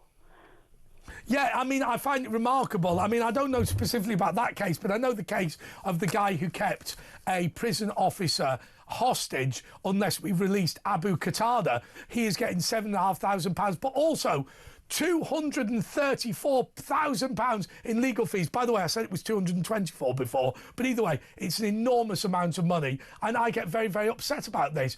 What happens, Heather, is we, as the taxpayers and hard-working people, are the bad people, and the bad people who hurt and maim and kill are venerated as the good people in our society. Well, you are the taxpayers, these good, innocent taxpayers who goes out to work every day, pay their taxes, doing the right thing, not hurting anybody, not harming anybody. Those are the good guys. The bad guys who commits the crime, who kills these victims, like looking at Southport and all the others, and the grooming gang in Rochdale and Rotherham and London and all over the country. And even that dumb idiot Sadiq Khan denied it in London, and it's totally a lie. There's grooming gangs in London. And it goes to show that this scumbag government do not seem to get the grips of these victims and how they're going to suffer in their long life of hell, of enduring the pain that being inflicted by these evil people. And I'm a victim of child abuse. I've got justice for mine. He got 6 years in prison back in 80s. And I've been living with the scars, the mental scars of my abuse, what happened to me. And all the victims like me are getting will have these scars forever and a day. If we are the ones who are carrying a life sentence, not these child abusers who goes about abusing. And Heather, so first of all, I'm sorry to hear about what happened to you. And by the way, I'm glad that you have some form of justice. I appreciate that it won't be. But how would you have felt if you'd have discovered the perpetrator of the crimes against you had been able to sue the government because he didn't like the quality of his mattress in prison and had been given a £50,000 payout? I won't pay him out at all. I'd rather see that perpetrator get his head chopped off, quite honestly, because me, I'd rather have tough justice than soft justice, because I'm a victim and survivor, and now I'm getting counselling with moving on in air, and I'm glad that I'm getting counselling through this. And that's what the justice should be doing for the victims as well, offering the victims counselling after the court case or during the court case or when the perpetrator gets arrested. It should be down to the system that offers victims counselling, give these victims some hope and chance of a life, so then they can have some kind of life to live. And we are the ones that's suffering in the long run, the victims in all this. And it's about time that the justice and the court and the politicians should put the victims first, not these scumbags going around sexually abusing us or killing us or hurting us in every form or way. And I want the death penalty back, by the way, and I really want it. I really want it because I want just real hardcore justice for us victims. I always put the victims first. Listen, had this been other channels and you'd have talked about beheading paedophiles, you'd have been stopped. I'm not going to stop you, not least because you are a victim yourself, and as you said, proved to be telling the truth because you won your court case and the perpetrator was jailed for 6 years. As far as I'm concerned, what we need to do is precisely what you said, Heather, and that is to say that we are going to stand up for the victims, we're going to defend our communities, and I appreciate, because you're an older person, this is not grooming gangs related to what we're hearing now from recent migrants. But as far as I'm concerned with those people, I'm happy with the death penalty for them, but certainly if they're going to be sent to prison, they should be thrown out of the country, and the Human Rights Act should not apply to them. Well, the scumbag government that we've got already, they're not going to think about the victims. They're too busy pandering to these scumbags who are coming in like that. What's that? Al-Fatah. Welcoming that scumbag racist. And we really want a political party like Reform to think about us victims and really think really hard about us. Well, what do you say then about Nigel Farage saying that if he becomes Prime Minister, Reform will step in and they will restore law and order in London against the wishes of Sadiq Khan? Well, I'd just abolish the mayoralty personally. But comes, and if Reform does win and become the next government, and take this idiot Sadiq Khan on, because in London they will be facing a mayoral election, and Layla, who is a Reform candidate to be the next mayor of London, I hope she does get it, and I hope she does really tackle him on about what's going on, because he is totally useless. He is indeed. Sorry, I thought you were going to say more there. But, I mean, it's worrying the way that we are not supporting victims, and it's worrying the way that we're allowing more criminals to come into the country. I know it's shocking. I mean, the whole country should be ashamed of itself, not thinking about the victims, quite honestly. And society should be ashamed of themselves, thinking about the human rights of these scumbags and not thinking about the human rights of the victims. This whole entire country, the whole entire government, courts, every single scumbags in the country, and I would honestly say this as a survivor and a victim, is this country, the whole entire United Kingdom, should be bloody ashamed of themselves completely. Why?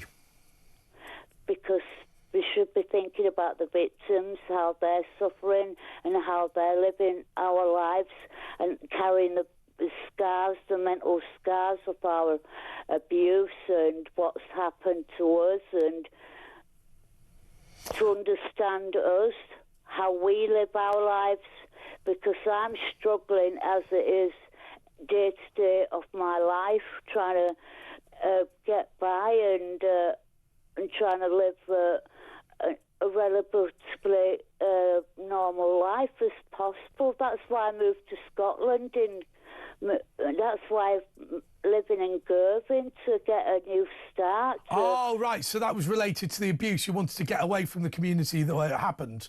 Yeah, because back in Leeds, it's all the memories and all the bad memories that's happened, and it's been killing me back in Leeds, and it's almost destroying me back in Leeds, and that's why I moved to Scotland. Now I've been living in Girvan for 2 years and receiving counselling, and I've got a wonderful neighbour and a good friend, and I'm starting to get into have a life. Well, I have to say, I've got an enormous amount of respect for you, and I think that people listening and watching will have an enormous amount of respect. It's really funny, and my dad said this, when you start, callers to this show, you first hear them and they say wacky things and whatever, and you don't necessarily understand them. And I think for the first time, we fully understood your background tonight, and I have to say to you, I think that the fact that you've got away from the community where the bad memories are and you've started to build yourself back up, I think is a marvellous thing. And I think you have the love and respect of everybody from Talk for what you've done. Anyway, we're going to go to a break now. But if you want to call me, it's 0344 499 1000. We've got 1, 2, 3, 4 slots available, which means if you call now, you will get straight through and you'll be able to speak to me in the studio. More next.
Across the UK, on DAB+, on YouTube, on your mobile, and on your side. This is Talk. Yes, this is talk, and yeah, okay, we're going to have to work out the shots a little bit better. I didn't quite get that right, did I? We could try it again, couldn't we? Should we start again? Go to that camera. Okay. Hello. This is talk. We're going to move these out the way, and then we're going to be taking your calls right here. Oh, yeah. Come on. Nailed it. For those of you listening, we're mucking about with the cameras.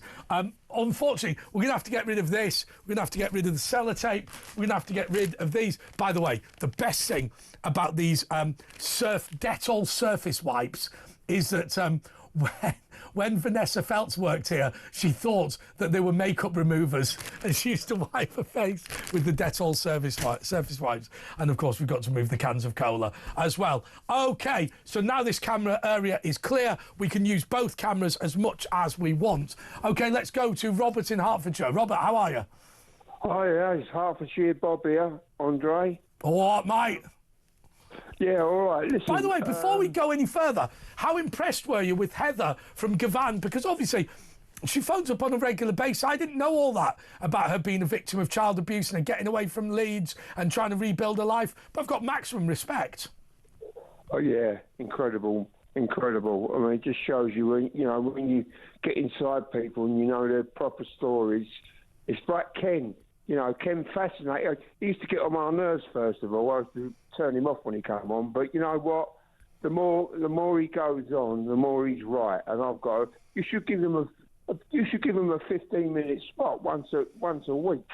Well, I tried to give him a fair amount of time. I mean, I think what I've always said about him is he's more good than bad. If this country was ruled by people like him, the country would be better. I don't think it would be perfect. It wouldn't be 100% in tune with everything that I'd want, but it'd be a darn sight better than it is now.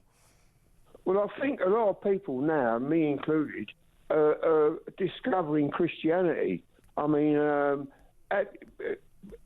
because of the onslaught of Islam in this country, and I think that's what it is. And I like his views on it because he ain't got no time for Islam whatsoever, and he's my man. I think exactly like that. See, I think there's no harm in having religious minorities as long as they are religious minorities and Christianity is the majority. That's what I believe in. I believe that we should be a Christian country. Now, legally we are, because the Church of England is an established religion. Therefore, that shouldn't be controversial. No, but you know what winds me up? When you get these people, and a couple of presenters have said it on I'm not going to name them, and they say, yeah, but not all Muslims think that way. No, not at the moment they don't, but there's going to be a time very soon where the ordinary Muslim's going to have to make a choice. It's as simple as that, because they're going to get bullied. They will get bullied by the radical ones. I think actually, if you were to say the danger of uncontrolled immigration from the Islamic world, actually that is the danger. The danger is that the majority of Muslims who are moderate are not willing or are not able to slap down the fundamentalists in their midst. I mean, that's more true of Pakistani community. The Bengali community tends to be much more moderate. But it really, the idea of having a massive racist doing a speech at your mosque, instead of saying, well, we don't endorse their views, you should be saying, we're not platforming this person. But very often that doesn't happen. Similarly, there's a major concern about openly criticising other Muslims, even if they're guilty of grooming gangs. And I think that people should be much more willing to do that. But there is another side to this, Robert, which is this. To what extent do we support them? If you are a moderate Muslim taking on the extremists, you can guarantee that you'll be solidly opposed by the police, solidly opposed by social services, solidly opposed by your local council, solidly opposed by the courts, and solidly opposed by the government. Fact. So that makes it all right for them just to sit there and say nothing, then, does it? Well, it means that if I say nothing, I have a happy life. If I attempt to do the right thing, then the police will visit me and give me shit.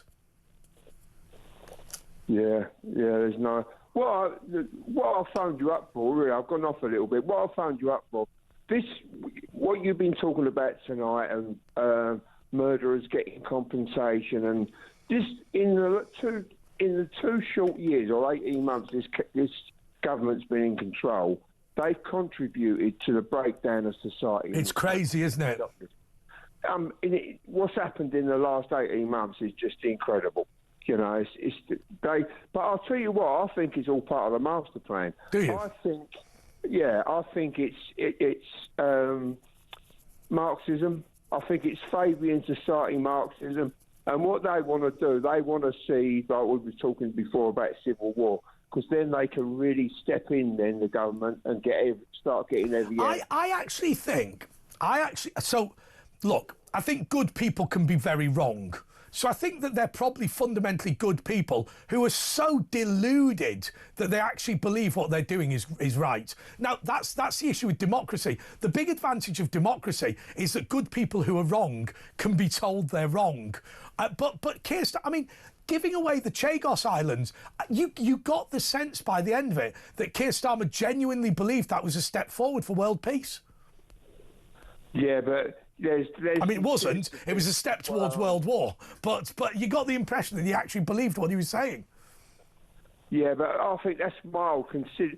When you compare it to taking away the juries and and digital ID, I mean, that is sinister. I don't care what you say. Well, he believes, I mean, in defence, Keir Starmer believes that the law is the law and all you need is experts to interpret it. And that's it. The law is right. But as Hayek said, the problem is with the law, all you are doing. So, first of all, if you think about it, reading and writing is a communication system that is good, but it's not infallible. So, as an example, I can explain something orally better than I can explain something in written text. I can write it almost as well as I could explain it, but not quite.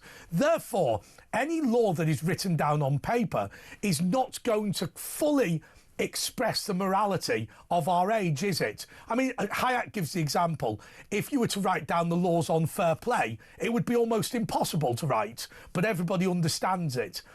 And so what happens is, when you have written law, ultimately, it is not perfect, but Keir Starmer believes it is perfect and it can solve anything. And therefore, if we have no democracy, if we have no freedom, if we have nothing other than a body of written law and judges to implement it, Keir Starmer believes that that is the perfect society. I believe that is a tyranny. Well, I believe it's Marxism. Yeah. Really, and I still think in the shadows is the Fabian Society. I have got a thing about the Fabian Society. Can I ask you this before you go? Should we prescribe the Fabian Society as a terrorist organisation? Yes. Yes. Yes, let's do that. OK, and thank you so much. That's Robert in Hertfordshire. John is here from Yorkshire and he is a first-time caller. John, you're on talk. Come on, John. Come on, John, you've been scheduled for 4 minutes. No? I suspect that is a technical fault. Can you have a quick chat with John just to see what's going on? Because I suspect that is a bit of a fault. OK, let's go to our messages. Only 50% of people in this country identify as Christian and 55% of them do not believe in God. Conservatives describe themselves as having Christian values. It's all about control, demonising minorities, strict punishment. This whole Christian values thing is make America great again. Heather says, thank you so much. I appreciate you for listening to me and thank you so much for being true friends. Phil says, when is this government going to stop putting money into the solicitors and barristers' pockets via legal aid? When somebody enters prison, they should lose their entitlements. Also, why do we let Islamists ruin our way of life and have their own way by using our soft legal system against us? OK, let's see if John's system is working now. John in Yorkshire, you're on talk. Hello, John. No, John from Slough, mate. John's from Slough. OK, John from Slough. Go for it, John. Should I say? It's Slough in Berkshire. Yeah, I know Slough. I live in Windsor. Right, I'm so nice, Andrew. You're a local sort of a man. Yeah. To myself. Yeah. Well, I just want to ask you why Slough is such a dump. It's got nothing anymore. There's no shops. There's no nothing. Everything. All the pubs, everything's been shut down and they're all being turned into housing. And most of them earn owned by the Muslim associations. Why is Slough got nothing? Okay, well, this is something that I feel passionately about. This is why I feel something I feel passionately about. When Dexter Smith won the election in Slough, the local elections, I walked up to him and I said, it's time to make Slough great again. And I'll tell you how you would make Slough great. First of all, Slough is an economic powerhouse. That trading estate, something like a quarter of the FTSE 250 have offices there. But why is the trading estate so powerful and why is the town so weak? Very simple answer. The trading estate can grant itself planning permission and is virtually independent from the council. What you've got to do is reform that council. I'll tell you what I would do. The first thing I would do is I would abolish planning regulations in the centre of the town. Let it go high rise and build something brilliant, because Slough is 17 to 13 minutes from London by the fast train. The slow train will get you to Canary Wharf in 40 minutes. It's got cheap housing. It's got it's got the GDP that's literally like, okay, it's not got the GDP of a small country, but it's not far off. The reality is it's the politics of low ambition. Everybody says it's a dump because nobody's willing to stand up for it and use the powers that it's got. John, that's my answer. Yep. No, the answer is, sir, if you look around Slough, everywhere built is multi-occupational houses without permission, sheds in backs of gardens. That's true. Cul-de-sacs which are breathing to the hilt with people living in it. So you think the problem with Slough is illegal migration? John, thank you so much. We've had tech faults, but this is the end of the show. Anyway, I have to say, I love Slough. I think it's